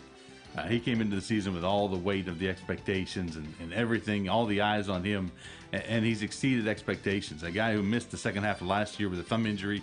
And you talk to everybody, and they say he looks better than ever at this point. So I think that's a clear cut when that's a team and a quarterback with not only WPIAL expectations, but they expect to be in the state championship this year. In small school? I might split it between two AA running backs here. How about Lionel Deans from Seton LaSalle and Avante McKenzie from Aliquippa? Two guys who've really led their teams, and two guys in AA or in AAA. 3A, come on. 3A, sorry, old AA. Oh, it is old AA. And 3A who may see each other somewhere down the road, I would think. We got time for one more category. What is that category, Mr. Harlan? How about comeback player of the year? I think we got to recognize Mount Lebanon's receiver Aiden Kane. A kid who tore his ACL twice, missed almost his whole high school career, comes back this year and has just been a phenomenal receiver for them. He had a record night in catches with 25 earlier this season. It's just a guy and a feel-good story, too, when you look at that kid. And for the small school, how about a Shady Side Academy quarterback, Sky Moore?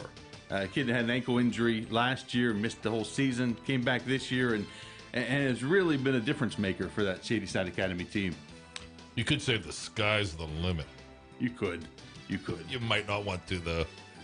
All right, Chris, thank you, sir. We hope you enjoyed, and we hope you enjoy the second half of the game you were listening to here on the MSA Sports Network, powered by TribLive.com. It's halftime at Penn-Trafford High School. The Penn-Trafford Marching Band performing. Just did a great version of the theme from Magnificent Seven. And don't recognize the tune they're doing now, but they got a little stagecoach out there on the field, and that's always part of the WPIAL football experience, the halftime. Paul Paterra, Lou Rood, 21-0. Penn-Trafford leads Gateway. Class 5A Big East Conference action.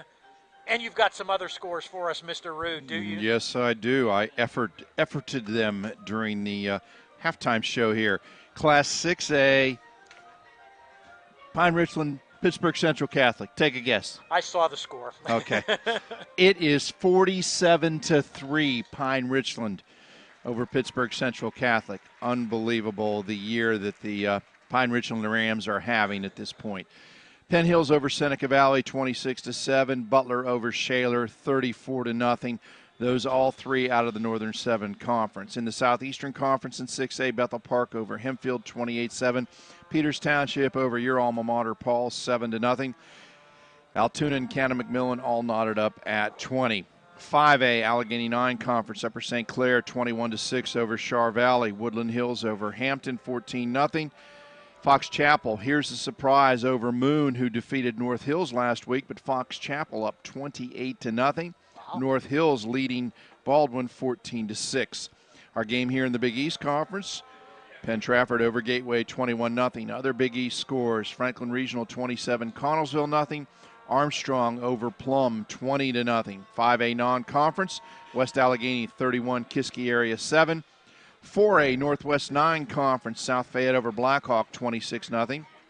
Newcastle leads Mars 14-13.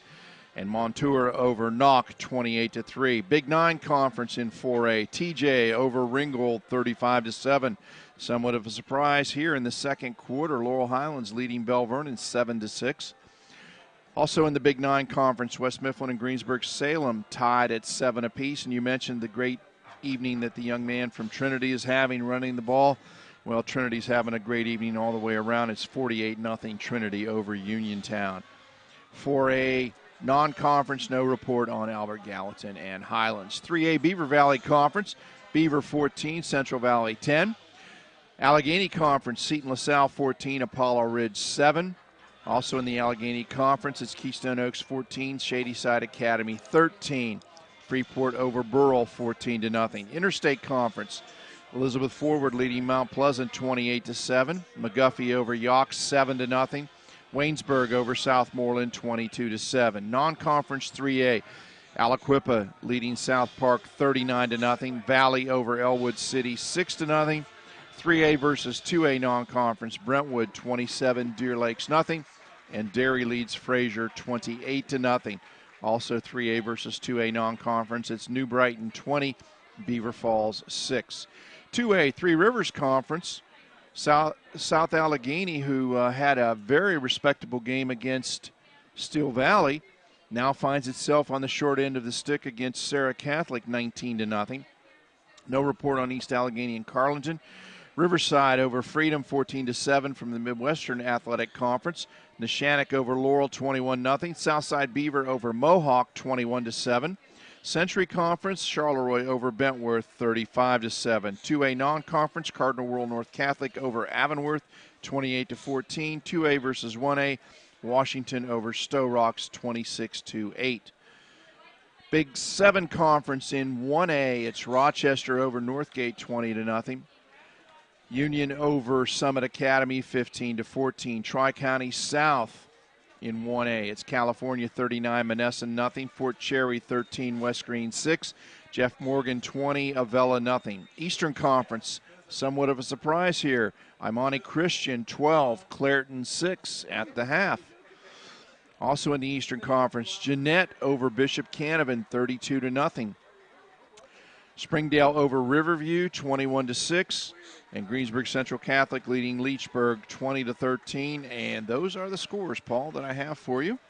Both teams getting ready to come back on the field here. Penn-Trafford Warriors are on the field.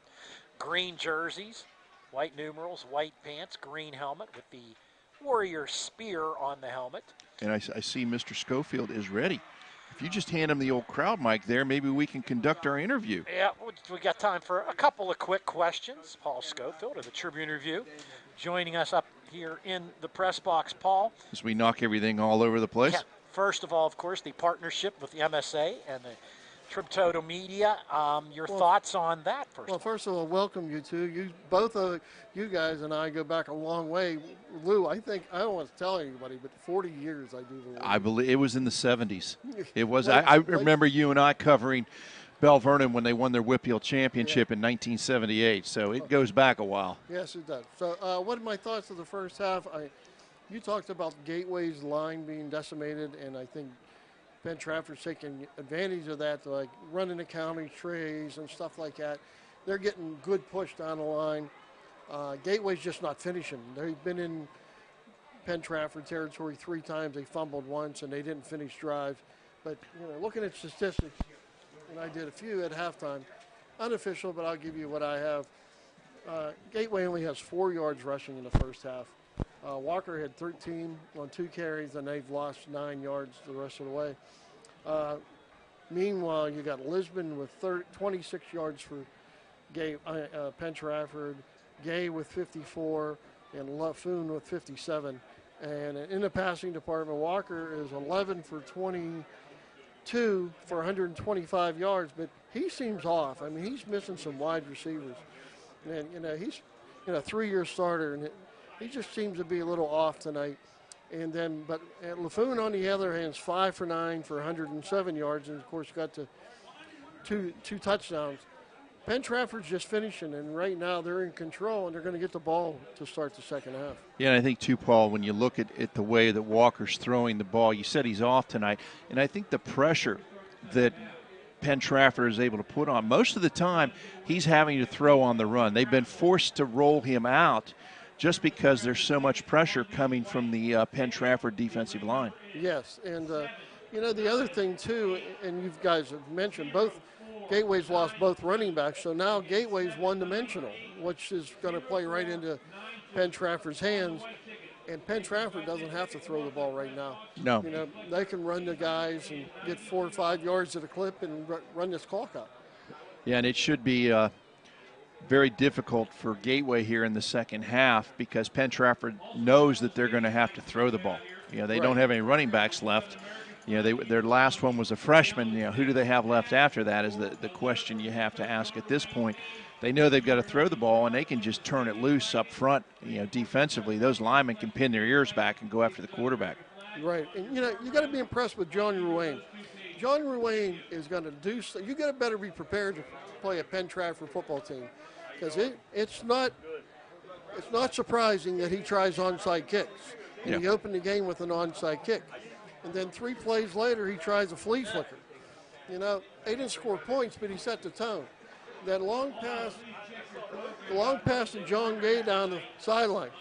2 years ago, they ran that play successfully 3 times in their win against Pine Richland when Phil Dracovic was a sophomore. Mm-hmm. And that was a great game, but Pine Richland still hasn't covered that pass. Yeah.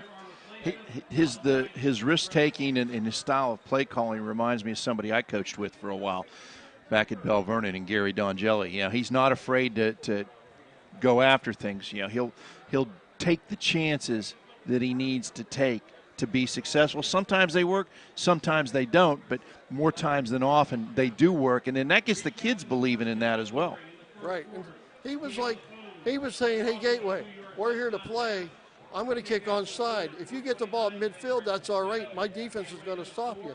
And right now, they're bending a little bit, but they're not breaking. Right, and I think you bring an excellent point up, Paul. They're playing with confidence.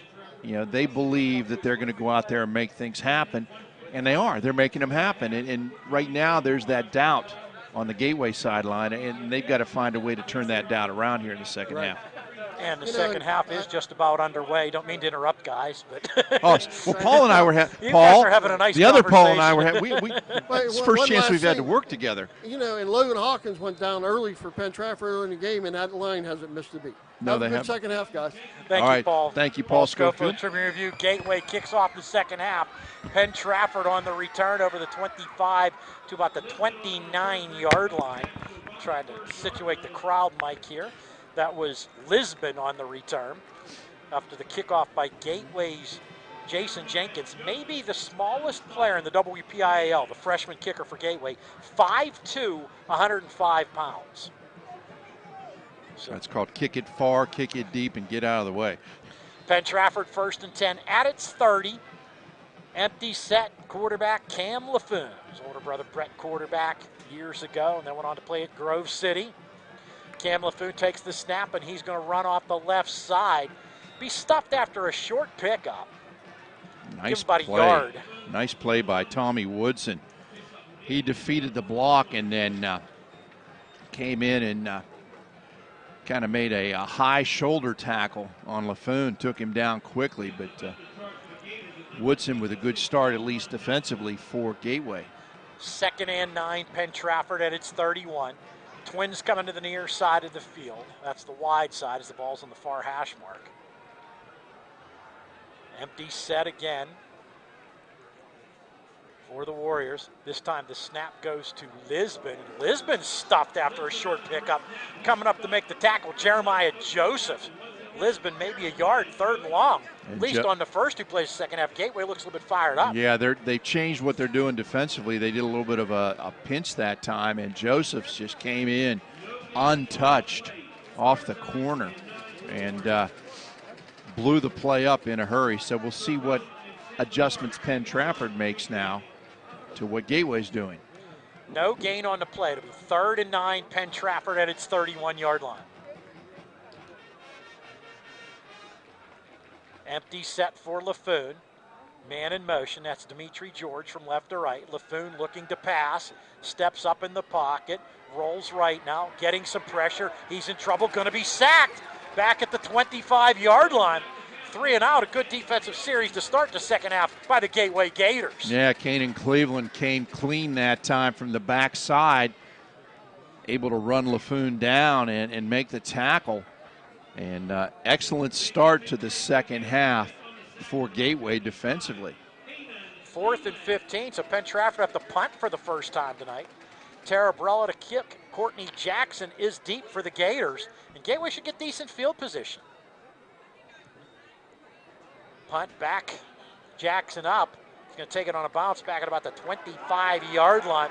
Running from left to right, going across the field, cuts it up to the 30, gets over the 35 to the 36-yard line for Gateway's first possession. 9:36 to play in the 3rd quarter. 21-0 Penn-Trafford. We'll see if the Gators, told you, starting running back Isaiah Cameron was hurt on his first carry, which lost a yard. The freshman Derek Davis came in, ran the ball a few times, then he got hurt late in the first half. We'll see if he's back in the game. And it looks like Davis is back in the game. Well, that's good news for Gateway. No, that's Jackson 9. That's Jackson, not 8. okay. There are 2 backs in the backfield with Brady Walker. Walker, play action fake, looking to pass. He's in some trouble. He throws a safety valve pass out to the near side, caught at the 35, getting over the 40 is Jordan Stankovic now in at the running back position. The sophomore picks up about 4 yards on the play. And they came out with Courtney Jackson on one side, Stankovic on the other, so now we know the answer to what they're trying to do with the running game. So Davis and Cameron both out. It's Stankovic in the backfield now, the 5'8", 160-pound sophomore. 2nd and about 6 for the Gators at their 41. Give the Stankovic up the gut a yard, and that's it. It'll be 3rd and about 5. Put the ball at the 42 of Gateway. Gators going from right to left, ball in the near hash mark. And we haven't had any more rain since that little bit of a downpour before the game. And, of course, I had to be outside during that. It's okay. Had me moving a little bit quicker to get up to the press box. You dried out. Yeah, I did. My hair still looks fine. There you go.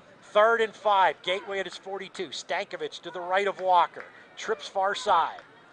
Walker back to pass. He's getting some pressure. He's in some trouble and just throws the ball complete.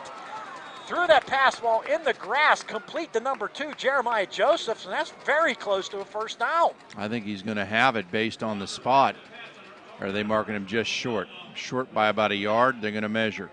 It's hard to tell. Walker did everything he could just to get a pass off there. I thought he was just throwing it away, and he found the arms of Joseph with the football. Well, I think he might have been throwing it away, but Joseph had different ideas on it, saw the ball coming in his direction, was able to come back and catch the ball and get it very close to the first down.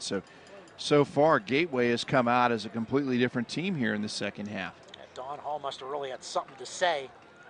Perhaps a little butt chewing of his team at the half. Nah, coaches would never do that at halftime. Never. No, well, the chain gang's got to come all the way across the field because they're on the far sideline and the ball is on the near sideline. So here they come for the measurement, a big measurement. 8:03 to play in the third quarter. Penn-Trafford leads Gateway 21-0. Chains are stretched. It is short. 4th, even it's probably not even a half a yard. And I think you got to go for it. At this point in time, yeah, I think you do. You've started the second half off with momentum. You want to show your team that you believe in what they can do. You're going to turn them loose and let them go here. And that's what they're going to do. Figuring if you can't get a half yard, then, hey, it's not your night. At least that's the reaction I would have.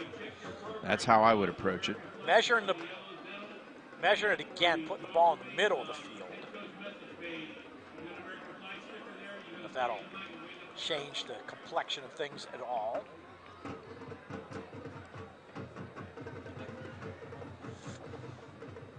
So it's 4th and about a half a yard. Ball just shy of the 47 of Gateway. Gators need to get the first down here. Trailing 21-0, 8:03 to play in the third quarter. Walker in the shotgun. Stankovic, the third team running back for Gateway, is off to his right. 2 receivers right, 1 left. There's a wing back off to the left side. Walker looks over to the sidelines. He's got the play. He's got the snap. Stankovic has the ball. Didn't get much. Didn't need much. But he did get enough for the first down for the Gateway Gators. You know, here, Paul's a situation where all these teams that run shotgun, you've got 4th and about a half a yard. You got to snap the ball back 5 yards, then give it to the running back 6 yards deep to get a half a yard. I think you've got to practice some plays under center. I see even Penn State does the victory formation out of the shotgun. Yeah, I know. I'm not. Of course, I'm like a dinosaur, old school. 1st and 10, Gateway at its 48. Walker fakes to Stankovic, throws through the hands of the intended receiver, Jarrell Thomas. Incomplete. Now we get 2nd and 10. Fortunate at that time that the ball popped up in the air, but there were no Penn-Trafford defenders around it. Those are the kind of balls that end up getting picked off on the deflection, but luckily for Gateway it didn't happen that time. But again, Walker just off on his throws a little bit tonight. 2nd and 10, Gateway at its 48. Gators do not huddle up. They don't run a hurry up, though. They'll look to the sidelines, get the plays signaled in. Stankovic to the right of Walker, trips off to the right side. Another play-action fake, setting up the screen, complete to Stankovic. Stankovic tripped up on a great open field tackle by Wilkie after a pickup to the 46-yard line of 6 yards. But if it's not for Wilkie, that play's going a long way. We had blockers in front, and he had a lot of green in front of him, but Wilkie dove through the block and was able to trip him up. Outstanding individual effort by Wilkie and saved what could have been a huge play for Gateway. Gain of 6 on the play for Gateway. 3rd and 4, Gateway at the 46 of Penn-Trafford. 2 receivers each way for the Gators. Stankovic empties out of the backfield. Pass complete to Joseph. No, incomplete. Didn't hold on to it. So it'll be 4th and 4 for Gateway. And I think you got to go for it again. Yeah, at this point, you might as well. I mean, you're down 3 scores as is. If Penn-Trafford gets the ball back and gets their mojo back, which they had the entire first half, you could be looking at the potential of being down 4 scores. 4th and 4, Gateway at the Penn-Trafford 46-yard line. Trips right, receiver left. Brady Walker in the shotgun, rolling right, throws a pass, complete inside the 40, down to the 36-yard line. 1st and 10, Gateway. Pickup of 10 on the pass play to Travis Thompson II. And Thompson made a nice catch that time, went high in the air to bring that ball down. And that one had some heat on it as well, but Thompson hung in there, came up with a catch and a huge first down for Gateway. Fresh set of downs for the Gators. 1st and 10 at the 36 of Penn-Trafford.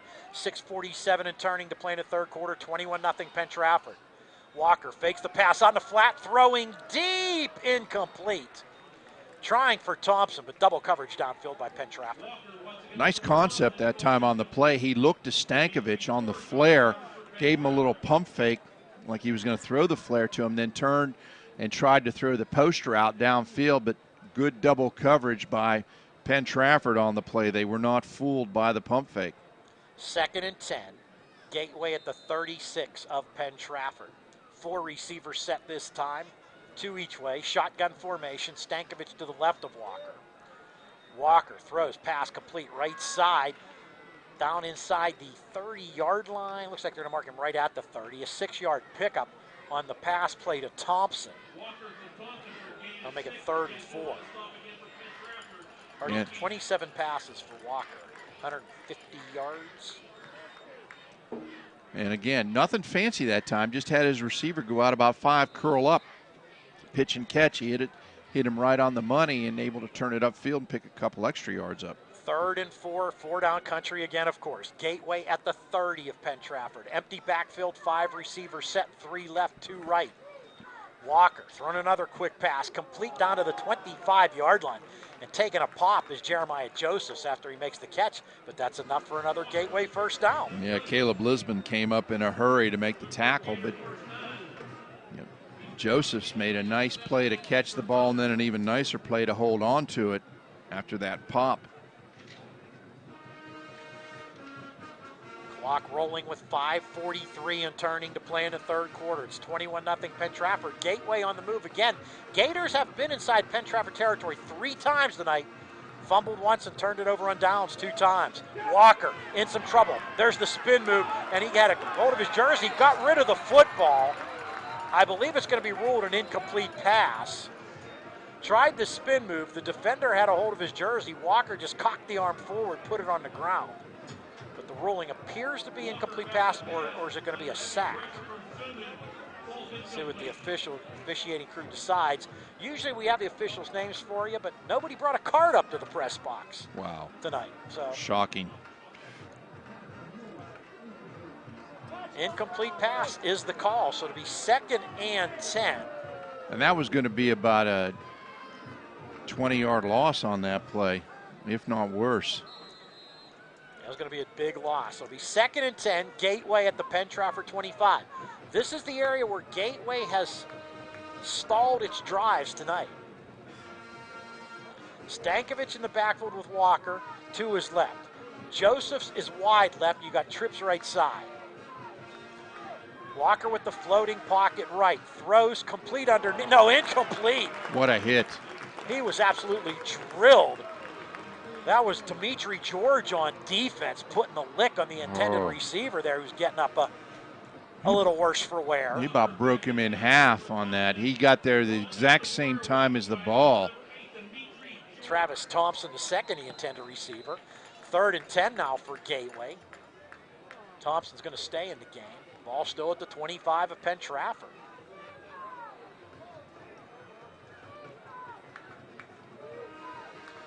Staying with the shotgun. Walker gives the ball to Stankovic. Stankovic tried to pitch it on a reverse. The reverse is deflected and taken away by the Penn-Trafford Warriors. Cam LaFoon recovers the football. Again, Gateway stalls in Penn-Trafford territory. And that's the second turnover that stopped a Gateway drive. This time they tried the trickery tried the reverse in the pitch back, but one of the Penn-Trafford defenders, I couldn't see who got his hand on it and deflected the ball away, and then they were able to recover it. I think it was number 53, Will Mayer, but I'm not certain. Pistol formation, 1st and 10, Penn-Trafford at its 35. LaFoon gives the ball to Gay with room off the right side. Makes a cutback move. Gay breaking tackles. Gets all the way inside Gateway territory to the 49. Pick up a 16, 1st and 10. And again, I hate to just be repetitive, but huge hole, great surge by the offensive line of Penn-Trafford. No one touched Gay till he was 10 yards downfield.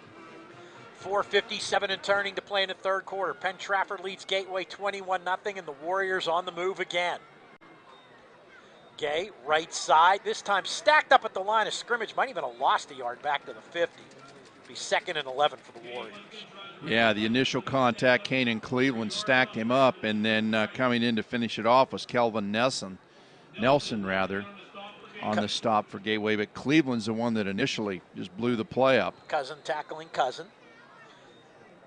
Kanan Cleveland, John Gay Cousins. We told you John Gay's father played at Gateway, a graduate of Gateway High School in 1981.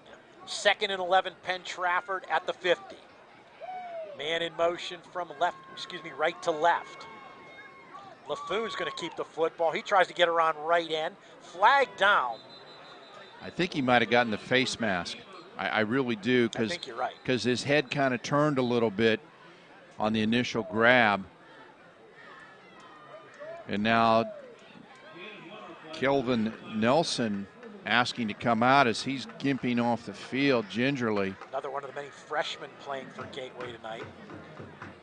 Looks like the penalty's being marked off against Penn-Trafford. Oh, it is going against Penn-Trafford. Okay. So back the Warriors up. Put the ball at the Penn-Trafford 38. Make it 2nd and 23 for Penn-Trafford.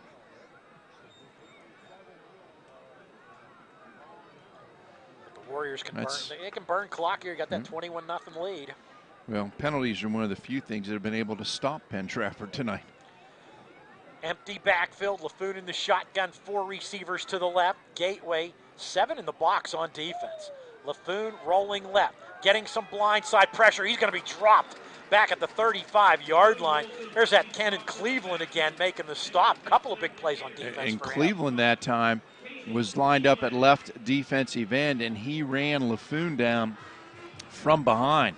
So great hustle by Cleveland to get LaFoon and create an even bigger loss for Penn-Trafford. Now it's 3rd and a whole bunch. 3rd and 25. Loss of 2 on the play. Ball at the 36-yard line. 14 and 11's 25 by Micah. Sticks are at the 39 of Gateway. LaFoon in the pistol. Takes the snap, is in some trouble, steps up in the pocket, rolls right, tucks the ball. He's going to run with it. LaFoon at the 40. LaFoon gets over the 45 to about the 48-yard line. Still well short of the 1st down. Gain on the play of 12. And it'll be 4th down for Penn-Trafford, and the Warriors will have to punt the football.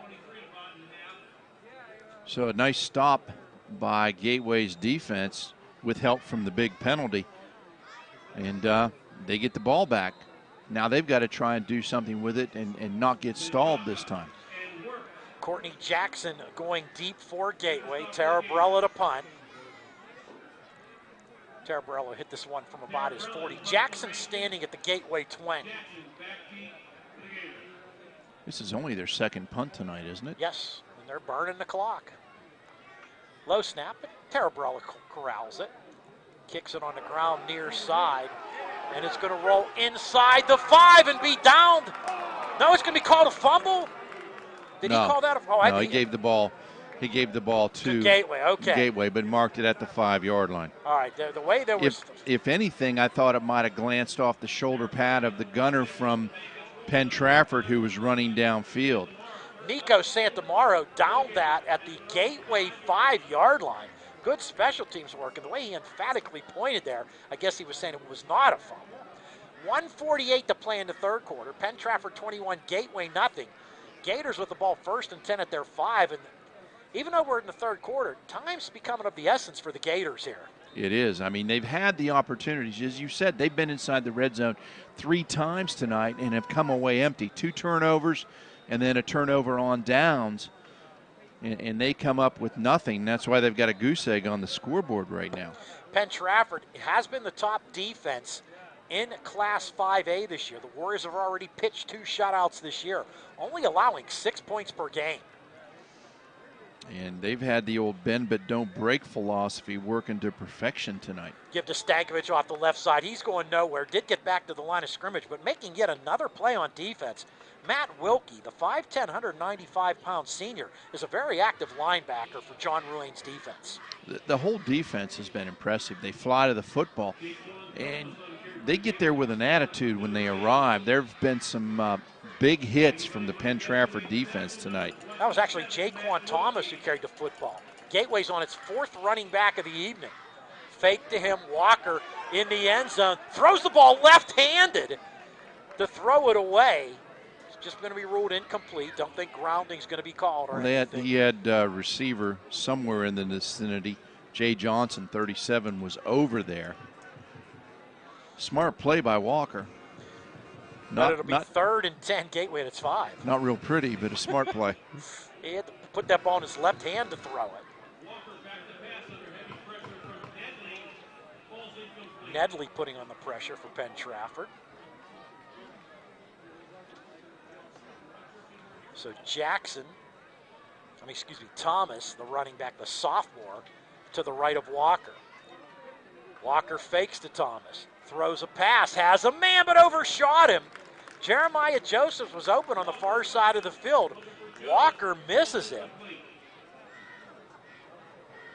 And 4th down, and this time Gateway has to punt. Yeah. You can't really go for your own 5. They're going to be punting out of their own end zone, which makes it even more difficult. The question is, do you go after it or do you set up the return? In my case, I think I'm going to set up the return. Dimitri George going deep. Because what you don't want to do is rough the punter here. I believe this is Gateway. Gateway hasn't punted much. I think this might be the Gators' first punt. Yeah, they pooched it once with the quarterback. That's right. Low snap. I think his knee was down. And I think they're going to say he juggled it. The kick he juggled it. was Okay. fair caught at the 35 of Gateway. Because he went down, almost went down on one knee to field that. Wow, that was Thomas on the punt. Yeah, he went down, and if his knee would have touched, that would have been a safety. Yeah, but the official in the end zone signaled he juggled the football. So with 56 seconds to play in the third quarter, Penn-Trafford has it 1st and 10 at the Gateway 34, leading 21-0. So great field position for Penn-Trafford, and they can pretty much, I hate to put it this way, but put the game away with a score. Pistol formation, John Gay, the running back behind Cam LaFoon. Man in motion from right to left for the Warriors, that's Cam Suman. There's a give to Gay. Gay finds a little bit of room. Gets down to the 30 for a gain of 4, 2nd and 6. Again, a nice seam. I mean, he's getting 4 and 5 yards downfield before somebody is able to actually get a touch on him. And when you can do that, you can pretty much dictate what you want to do in the ball game. They're going to give him 3, so we'll call it 2nd and 7. Imani now up on Clairton, 18-6. 7:32 left in the game. Penn-Trafford at the Gateway 31. Warriors stay with the pistol. And we got a whistle and a penalty marker, a couple penalty markers hit the ground. False start, one of the linemen might have moved. That indeed is the call. So back up the Warriors 5. And again, like you said, Lou, before, the only thing that's really stymied Penn-Trafford at all tonight is some penalties. Yeah. But now I don't think they need to run another play here in the third quarter. And that's effective for them as well with a 3-touchdown lead. Yeah, they're not going to run another play, so 3 quarters in the books, the score. Penn-Trafford 21, Gateway nothing. You're listening to and watching WPIAL football on the MSA Sports Network, powered by TribLive.com. MSASports.net is the place to click on every day this fall. On Mondays, we have the latest MSA Sports Top 10 football rankings. Also on Monday, we check in on the former district stars now making the grade in college with WPIAL alum Q&A. Tuesday is a look back at the biggest and best plays from the previous Scholastic football weekend with the plays of the week. We go big game hunting on Wednesday with a preview of the top WPIAL football contests. I'll look into my crystal ball on Thursday with the wildly popular Chicks Picks. A complete rundown of all the games comes your way on Friday, plus plenty of broadcasts to choose from on Friday nights. On Saturday, we'll take a look at the top performances with Friday night highlights. Then on Sunday, a look back at the previous day's high school standouts with Saturday's Scholastic Stars. Anytime, anywhere, always there this fall with the MSA Sports Network at msasports.net. Coming up after the game, it's the WPIAL Football Scoreboard Show with Dawn Rebel at the MSA Sports Control Center with all the scores and recaps from Week 5. Don't miss the WPIAL Football Scoreboard Show after the game, only here on the MSA Sports Network, powered by TribLive.com. Paul Paterra, Lou Rood, Warrior Stadium, Penn-Trafford High School. Fourth quarter underway, 21-0. Penn-Trafford leads Gateway, and the Warriors have it 2nd and 12. The Gateway 36. LaFoon throws, has a man wide open and misfires. Diving attempt at the football on the far side of the field. Intended there for Dimitri George. It'll make it 3rd and 12. Yeah, he was throwing on the run as he was rolling out to his right, and he just threw it beyond the reach of George. All he had to do was drop it in there. George basically catches it in stride and runs into the end zone untouched, but just misfired on it. Of course, this is a Class 5A Big East Conference game. The top 2 teams in the conference. Empty set for LaFoon. 4 receivers left. 3rd and 12. Penn-Trafford at the Gateway 36. LaFoon takes a quick drop, and he's in trouble, and he's going to be sacked. He might have fought forward to the line of scrimmage, so I guess that wouldn't be a sack, but it'll be 4th and 12. Penn-Trafford at the Gateway 36. And again, you're in that position where you might as well go for it, unless you want to try and drop a coffin corner kick in and try and punt one, pin them deep. A bunch of people coming in and out for Penn-Trafford. LaFoon's still on the field. He's talking to Coach John Ruane, and they can burn time off the clock. Play clock at 12 right now. I think they're going to take a timeout here. Yeah, let the play clock run down to about 2-1, take the timeout. And there is the timeout. 11:06 to play in the fourth quarter. It's Penn-Trafford 21, Gateway nothing. You're listening to and watching WPIAL football here on the MSA Sports Network, powered by TribLive.com.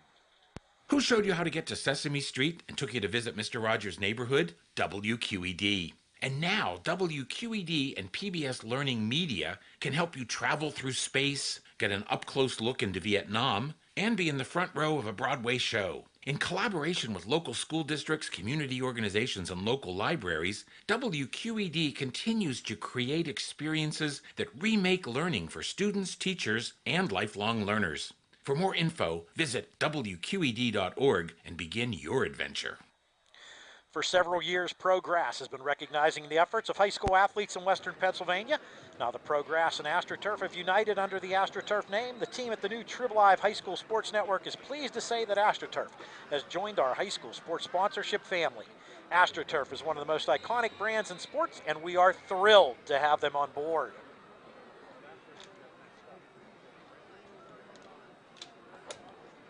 Fourth and 12, Penn-Trafford at the Gateway 36, Paul Paterra, Lou Rood at Warrior Stadium.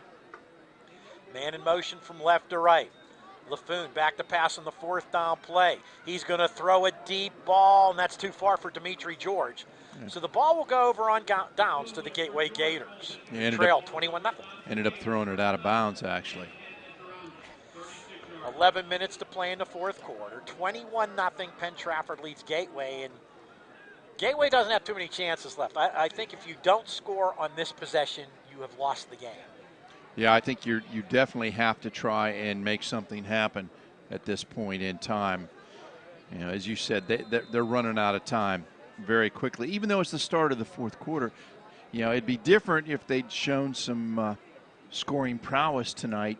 But averaging 44 points a game coming into tonight's game They have a goose egg up on the scoreboard right now, and kudos to that defense of Penn-Trafford for doing it. Yeah, Penn-Trafford had the top defense in Class 5A coming into tonight. Gateway had the top offense.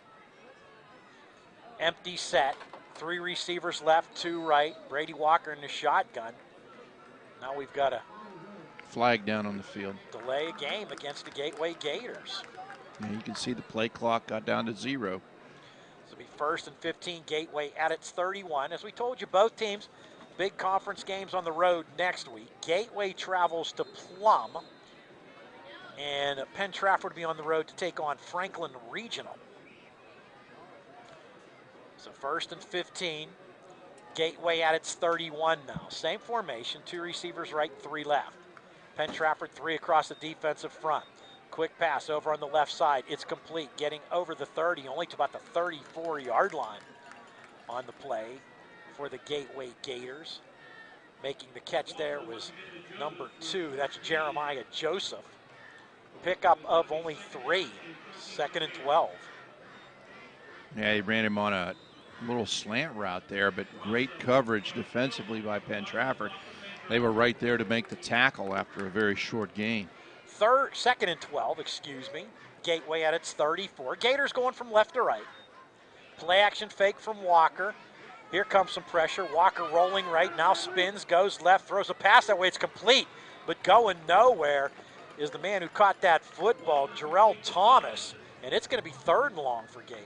And again, great coverage defensively by Penn-Trafford, and Mitch Nedley, the 6'3", 245-pound senior defensive lineman, was trying to run Walker down. He had him on the run in the backfield, putting great pressure on for the Penn-Trafford defense. 3rd and 13, Gateway at its 33. Stankovic back in at running back. He's to the left of Walker.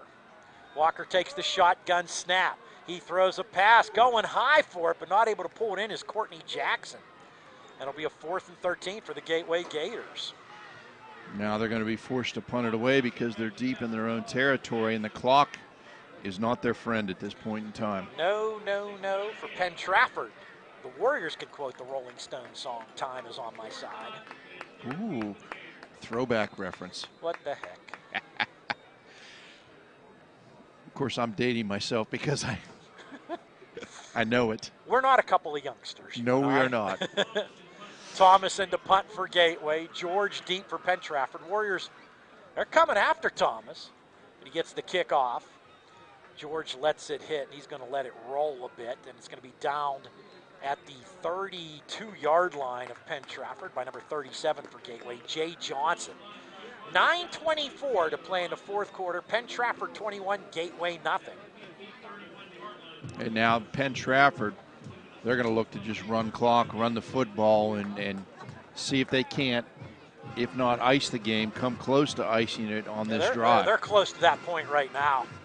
We've had no scoring here in the second half. Penn-Trafford scoring 3 touchdowns in the first half, a couple of touchdown passes from Cam LaFoon, and a 5-yard run by John Gay, who is in the backfield now in the pistol formation. Gateway 4 across the defensive front. Give to Gay. Gay gets about 3 to the 34-yard line. 2nd and 7. What I'm seeing Gateway doing now, one of the adjustments they've made here in the second half, they're slanting the defensive line, which is making it a little more difficult to block them. And they're getting penetration into the backfield now. They did that time. Gay still picked up 4 yards, but they're making it a little more difficult for him. 2nd and 7. Penn-Trafford at its 34. Shotgun formation, this time Gay to the left of LaFoon. Cam LaFoon, the Penn-Trafford quarterback. Burning time off the play clock. Gateway showing a run blitz. LaFoon takes the snap, keeps the football. Gets forward for 4 to the 38. It'll be 3rd and 3. Yeah, Courtney Jackson from his defensive end spot down there was able to just get a hold of LaFoon, bring him down. But you're right, LaFoon's just sitting there. The play clocks are in the end zone here at Penn-Trafford. Very easy to see, and you can see him looking at the play clock as it clicks down, waiting till it's almost around 5 seconds or under before he's snapping the ball. It'll It'll be 3rd and 3, Penn-Trafford at its 38. Empty backfield this time for Penn-Trafford, 4 receivers to the right. Now Wilkie in motion from right to left. Snap to Laffoon. He'll run the left side. He's got the first down and a bit more, much more, as he gets inside Gateway territory to the 46-yard line for a pickup of 16. That's 88 yards rushing for the Penn-Trafford quarterback. And again, credit the offensive line, but also Wilkie. Wilkie led up into the hole that time as he came in motion. He did a nice job blocking, and a huge gain for Laffoon. And the clock just keeps ticking away. 7:37 and turning to play in the fourth quarter. Penn-Trafford 21, Gateway nothing. And John Ruane's probably taken all pass plays out of the playbook the rest of the game to work that clock. Unless they absolutely have to. Pistol formation for the Warriors. Strong side left in the formation. Laffoon gives it to Gay. Left side. John Gay squirts through the hole. Gets inside the 40. Knocked out of bounds on the near sideline. He is close to the sticks. I think he's got it. Yeah, and this is a statement drive for Penn-Trafford as well. Does have it. Because they are saying, we're going to run the ball. You can't stop us, so here we come. And get used to it. John, and that takes a lot out of a defense. John Gay the fourth. Told you his father played at Gateway, a 1981 graduate. Gain of 11. Gay, I've got 87 yards. Laffoon, 88. Gay, Laffoon, and Lisbon all eclipsed 100 yards last week against Latrobe. 2 of them coming close to doing it again. Evening's not done yet. And I don't think they're going to throw the ball. 1st and 10. Penn-Trafford at the Gateway 35. Going from right to left, ball in the near hash. Gay left side again. Very short pickup. A yard maybe to the 34-yard line. Well, and now Wilkie's coming off the field. His right arm appears to be a bit limp. That's not good news for Penn-Trafford. Gateway that time, they had 9 people in the box, and they brought the house. So they pretty much declared what they're going to do. Penn-Trafford says, we're going to run, you got to stop us. And Gateway said, okay, we're going to bring everybody in, and we're coming after you. The problem is, if one of the Penn-Trafford runners breaks through, there's going to be nobody home. 2nd and 9. Penn-Trafford at the Gateway 34.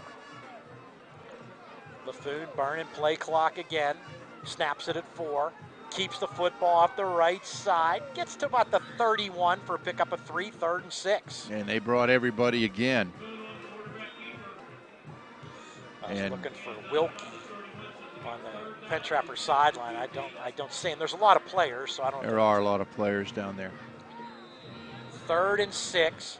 Penn-Trafford at the Gateway 31. Just burning clock. It's down to 5.5 to play in the fourth quarter. Yeah. And this is 4-down territory here as well. 3rd and 6, Penn-Trafford at the Gateway 31. Laffoon, Gay. Left side, has a hole. Gay's at the 25, the 20. He's going into the end zone for the Penn-Trafford touchdown. Just as you said, Lou, you come up, you pop it, touchdown. And that's the danger when you have everybody up close to the line of scrimmage, taking your chances. If you pop through, you're gone. And John Gay from 30 yards out, and that's pretty much going to ice the ball game here for the Warriors. 27-0 Penn-Trafford with 5:09 to play in the fourth quarter. John Gay now has eclipsed the 100-yard mark, his 2nd touchdown of the evening. 118 for John Gay. Tarabrella to kick the extra point. Tarabrella's extra point is good. 5:09 to play in the fourth quarter. It's Penn-Trafford 28, Gateway nothing. You are listening and watching WPIAL football here on the MSA Sports Network, powered by TribLive.com. Make Chick-fil-A Robinson your destination for a fast and tasty breakfast. Chick-fil-A Robinson offers a variety of breakfast sandwiches, including sausage, bacon, or, of course, chicken. Breakfast is served hot and fresh daily, featuring our handmade biscuits. Need to feed a crowd or a tailgate on Sunday? Chick-fil-A Robinson Catering has got you covered with hot or reheatable chicken trays. Visit our catering website at www.cfarobinsonCaters.com to book your business or social event today. Chick-fil-A Robinson Catering. We deliver. UPMC Sports Medicine is excited once again to be partnering with the TribLive High School Sports Network on the UPMC Stay Strong and Play On program. Student athletes will be recognized who remain dedicated to their teams and are determined to return to play while recovering from an injury. UPMC Sports Medicine will be granting 2 $1,000 scholarships at the end of the year to athletes who have managed to stay strong and play on. Nominate an athlete today. Click on the Stay Strong and Play On graphic at www.triblivehssn.triblive.com for details. Paul Paterra, Lou Rood here at Penn-Trafford High School, Warrior Stadium, 5:09 to play. Penn-Trafford leading 28-0 over Gateway. I don't think anybody saw this whooping coming. No, we expect it to be a very tight, competitive game. Terabrella's kickoff along the ground, bobbled and picked up at about the 11, 15, 20, 25, 30. The 35 still going. Getting to the 40-yard line. I thought he was down there at one point. Jeremiah Josephs gets out to the 40-yard line. So there's 5 minutes left. You're down 28-0. Gateway still got to come out slinging. You got to try. I mean, you don't want to give up. And Wilkie is back on the field for Penn-Trafford. Well, that's good news. Maybe he got a stinger. Yeah, Matt Wilkie, the linebacker, tight end. Really had an impressive game for the Warriors. Gators will go from left to right, ball in the near hash mark. Been a tough night for Don Hall's ball club, but they're still in the hunt. 4 teams in each conference get into the playoffs, and right now the top 4 are Gateway, Penn-Trafford, Franklin Regional, McKeesport. It's 4 pretty solid teams right there. Plum knocking at the door, 1 game behind Franklin Regional and McKeesport. Play action fake, Walker throws. This pass complete inside Penn-Trafford territory. Getting inside the 40 to the 39. That is Tui Famina Brown on the catch. Pickup on the play of 20 yards on the pass play. And Brown that time, I'm not going to try the other 2. Ran a skinny post, and Walker got it to him in perfect position, and he was able to get the big play in the first down. Another play action fake. Walker looks to throw, complete on the right side for about 5 yards. That catch made by Travis Thompson II.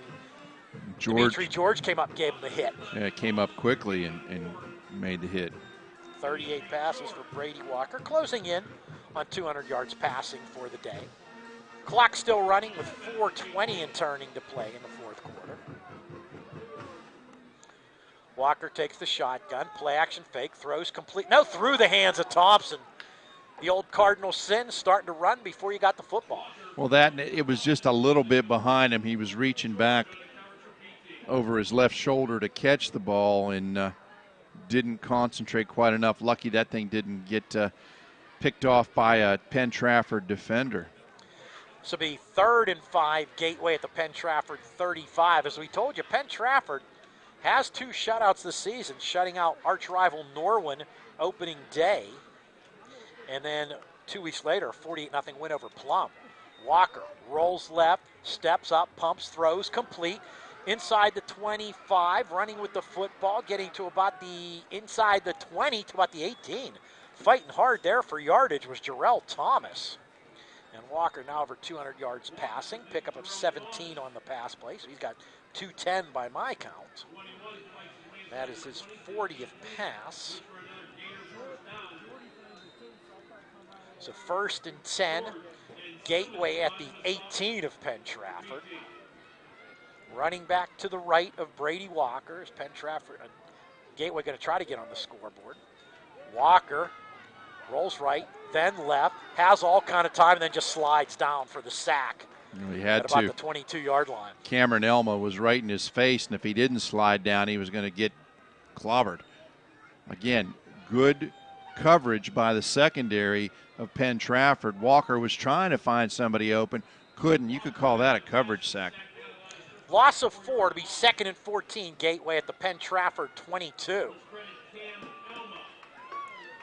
The running back, Jaquan Thomas, to the right, now shifting to the left of quarterback Brady Walker. Walker, play action fake again, in trouble, going to be sacked again. Coming in untouched for Penn-Trafford, number 11, Dominic Rosso. And he drops Walker back at the 30-yard line. And that's what happens when you take away the threat of the run. everybody just pins their ears back and comes, and that time they brought a linebacker on the blitz, and Walker goes down. 3rd and 22 for Gateway at the Penn-Trafford 30. 2:36 and turning to play in the fourth quarter. It's 28-0 Penn-Trafford, but Gateway, for I believe the 5th time tonight, is in Penn-Trafford territory. Thomas in motion, goes off to the left side. Walker looking to pass, in trouble, sacked yet again, all the way back at the 38-yard line. Cameron Elma, we mentioned that name a lot, and Walker's not getting up this time. 2 plays in a row that he got him. Now he's getting up, and he looks like he's a little worse for wear. He's going to be a sore young man tonight. He's going It to is feel the 4th bumps and bruises. and a lot. And it looks like, Paul, that the victory bell down on the sideline behind Penn-Trafford is not going anywhere this year. Yeah, the Warriors are going to get it back. It's 4th and 29 for Gateway at the Penn-Trafford 37-yard line. Impressive tonight for Penn-Trafford, because this is a good Gateway football team. Yes, some injuries. Yeah, some definite injuries impacted them tonight. Walker rolling right, plants, throws deep, up for grabs, incomplete. And the ball will go over on downs to Penn-Trafford. Dimitri George batted that away. Smart play by George. He knew it was 4th down, batted it away so that they get better field position. And a Gateway player down, injured on the field as the trainers come out to check on him. But an impressive night for Penn-Trafford tonight. They have looked good all the way around. But again, you have to take into account, you talked about it in the pregame, Gateway missing 3 two-way starters on their line. It has made a major impact on the game tonight, both offensively and defensively. The Gators, quarterback Brady Walker hasn't had as much time as he might normally have. He's had to throw on the run a lot, as the injured player for Gateway is Kanan Cleveland, who has had a heck of a game tonight for the Gators. But shorthanded on the line doesn't help, especially when you play a team that can run the ball as effectively as Penn-Trafford can. And the offensive line from Penn-Trafford and now the defensive line have taken advantage of the fact that Gateway was shorthanded, and then their number 1 running back goes down. They have to bring a freshman in. He goes down for a while and then comes back in. It's been a tough night for the Gators, but they have competed. They've played hard the entire night, and you got to give them credit for that. Coach Don Hall has them playing hard, and sometimes it just doesn't work out for you. So you go back to the drawing board and get ready for the next one. Victory formation for these final 92 seconds, and LaFoon takes the snap, goes to a knee. They'll have to do this a couple of times, but the Penn-Trafford Warriors are going to go to 4-0 in the conference, 6-0 overall. We'll move to the top of the conference. Gateway will drop to 3-1. Now, McKeesport plays tomorrow. Tigers have Latrobe in their annual Saturday afternoon homecoming game. Franklin Regional, I don't know what the latest score was on that game. They were ahead. They were ahead. Panthers playing Connellsville, so they're heavily favored. In fact, they were ahead by a lot. So Franklin Regional will go to 4-1. 4-1. Gateway will drop to 3-1. Couple more victory formations. Couple more kneel downs for LaFoon. There's another one.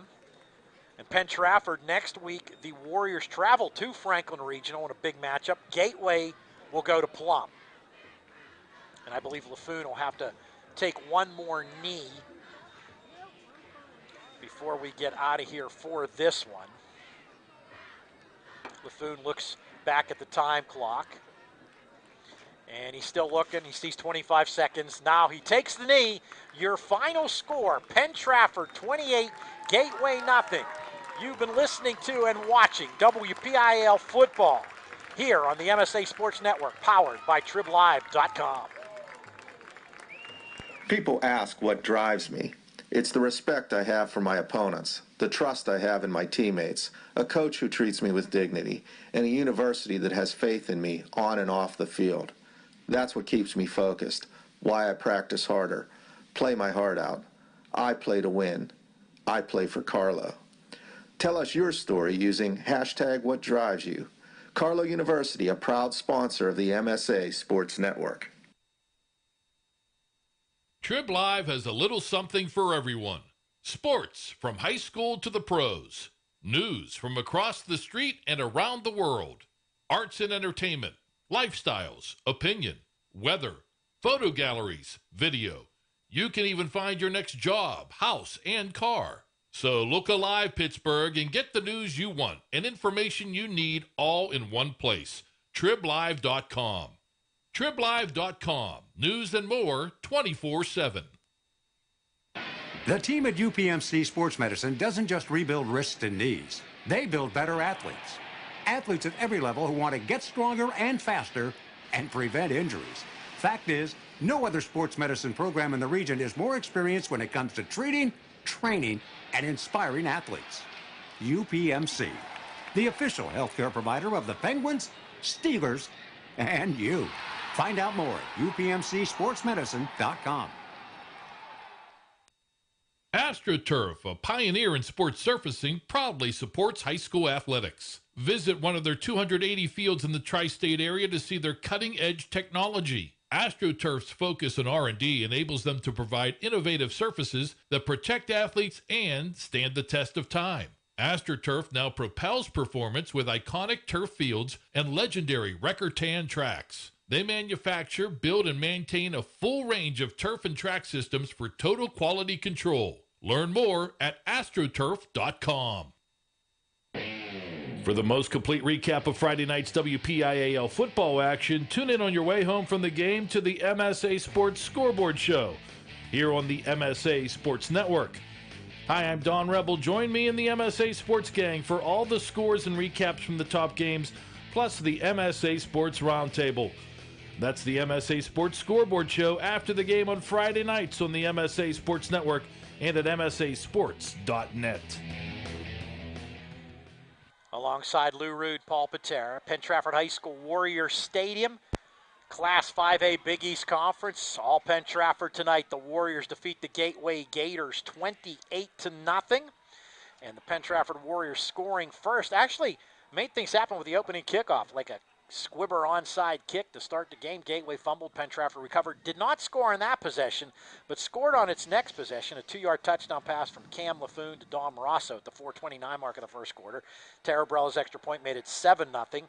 9:49 mark of the second quarter on a 4th and 14 play. This might have been the biggest play of the game. LaFoon, a 29-yard touchdown pass to Cam Suman. Extra point by Terabrella's was 14-0, and then with 1:57 to play in the first half, John Gay, a 5-yard touchdown run. Terabrella's extra point made it 21-0. That was the score at the half. The only scoring in the second half with 5:09 to play in the fourth quarter, Gay, a 31-yard touchdown run.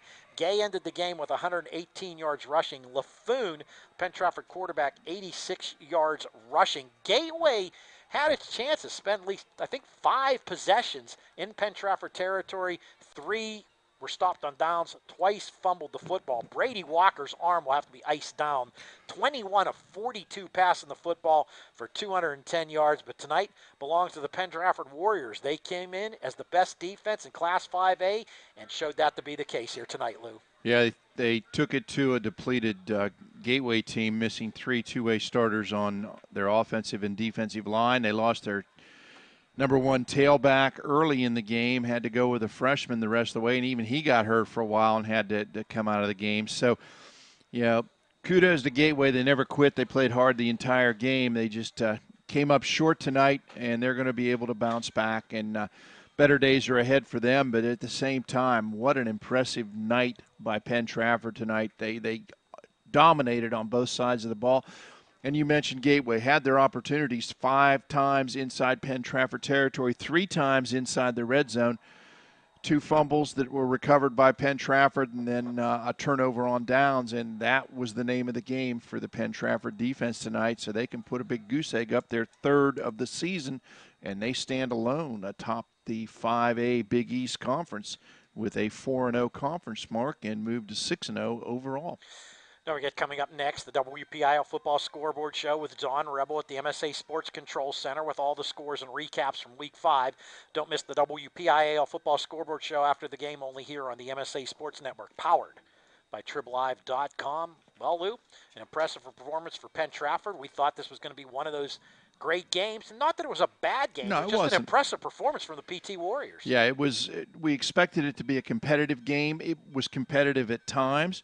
The thing is, and Paul Schofield from TribLive pointed it out when we talked to him at the half. Penn-Trafford finished, Gateway could not. Gateway had opportunities, but they couldn't finish the opportunities. Penn-Trafford was able to finish their opportunities. Hence, they have 28 on the scoreboard, and Gateway has 0. Well, you heard the final score. We'll give it to you once again. Penn-Trafford 28, Gateway nothing. Remember, your home for all high school sports is the MSA Sports Network, powered by TribLive.com. For my partner, Lou Rood, this is Paul Paterra. Good night, everybody.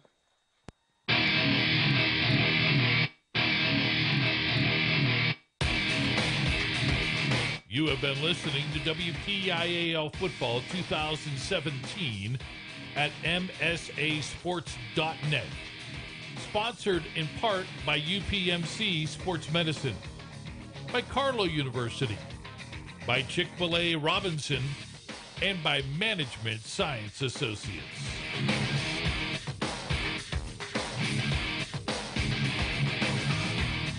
You can follow the 2017 WPIAL football season and all of the fall high school sports every day by logging on to www.msasports.net.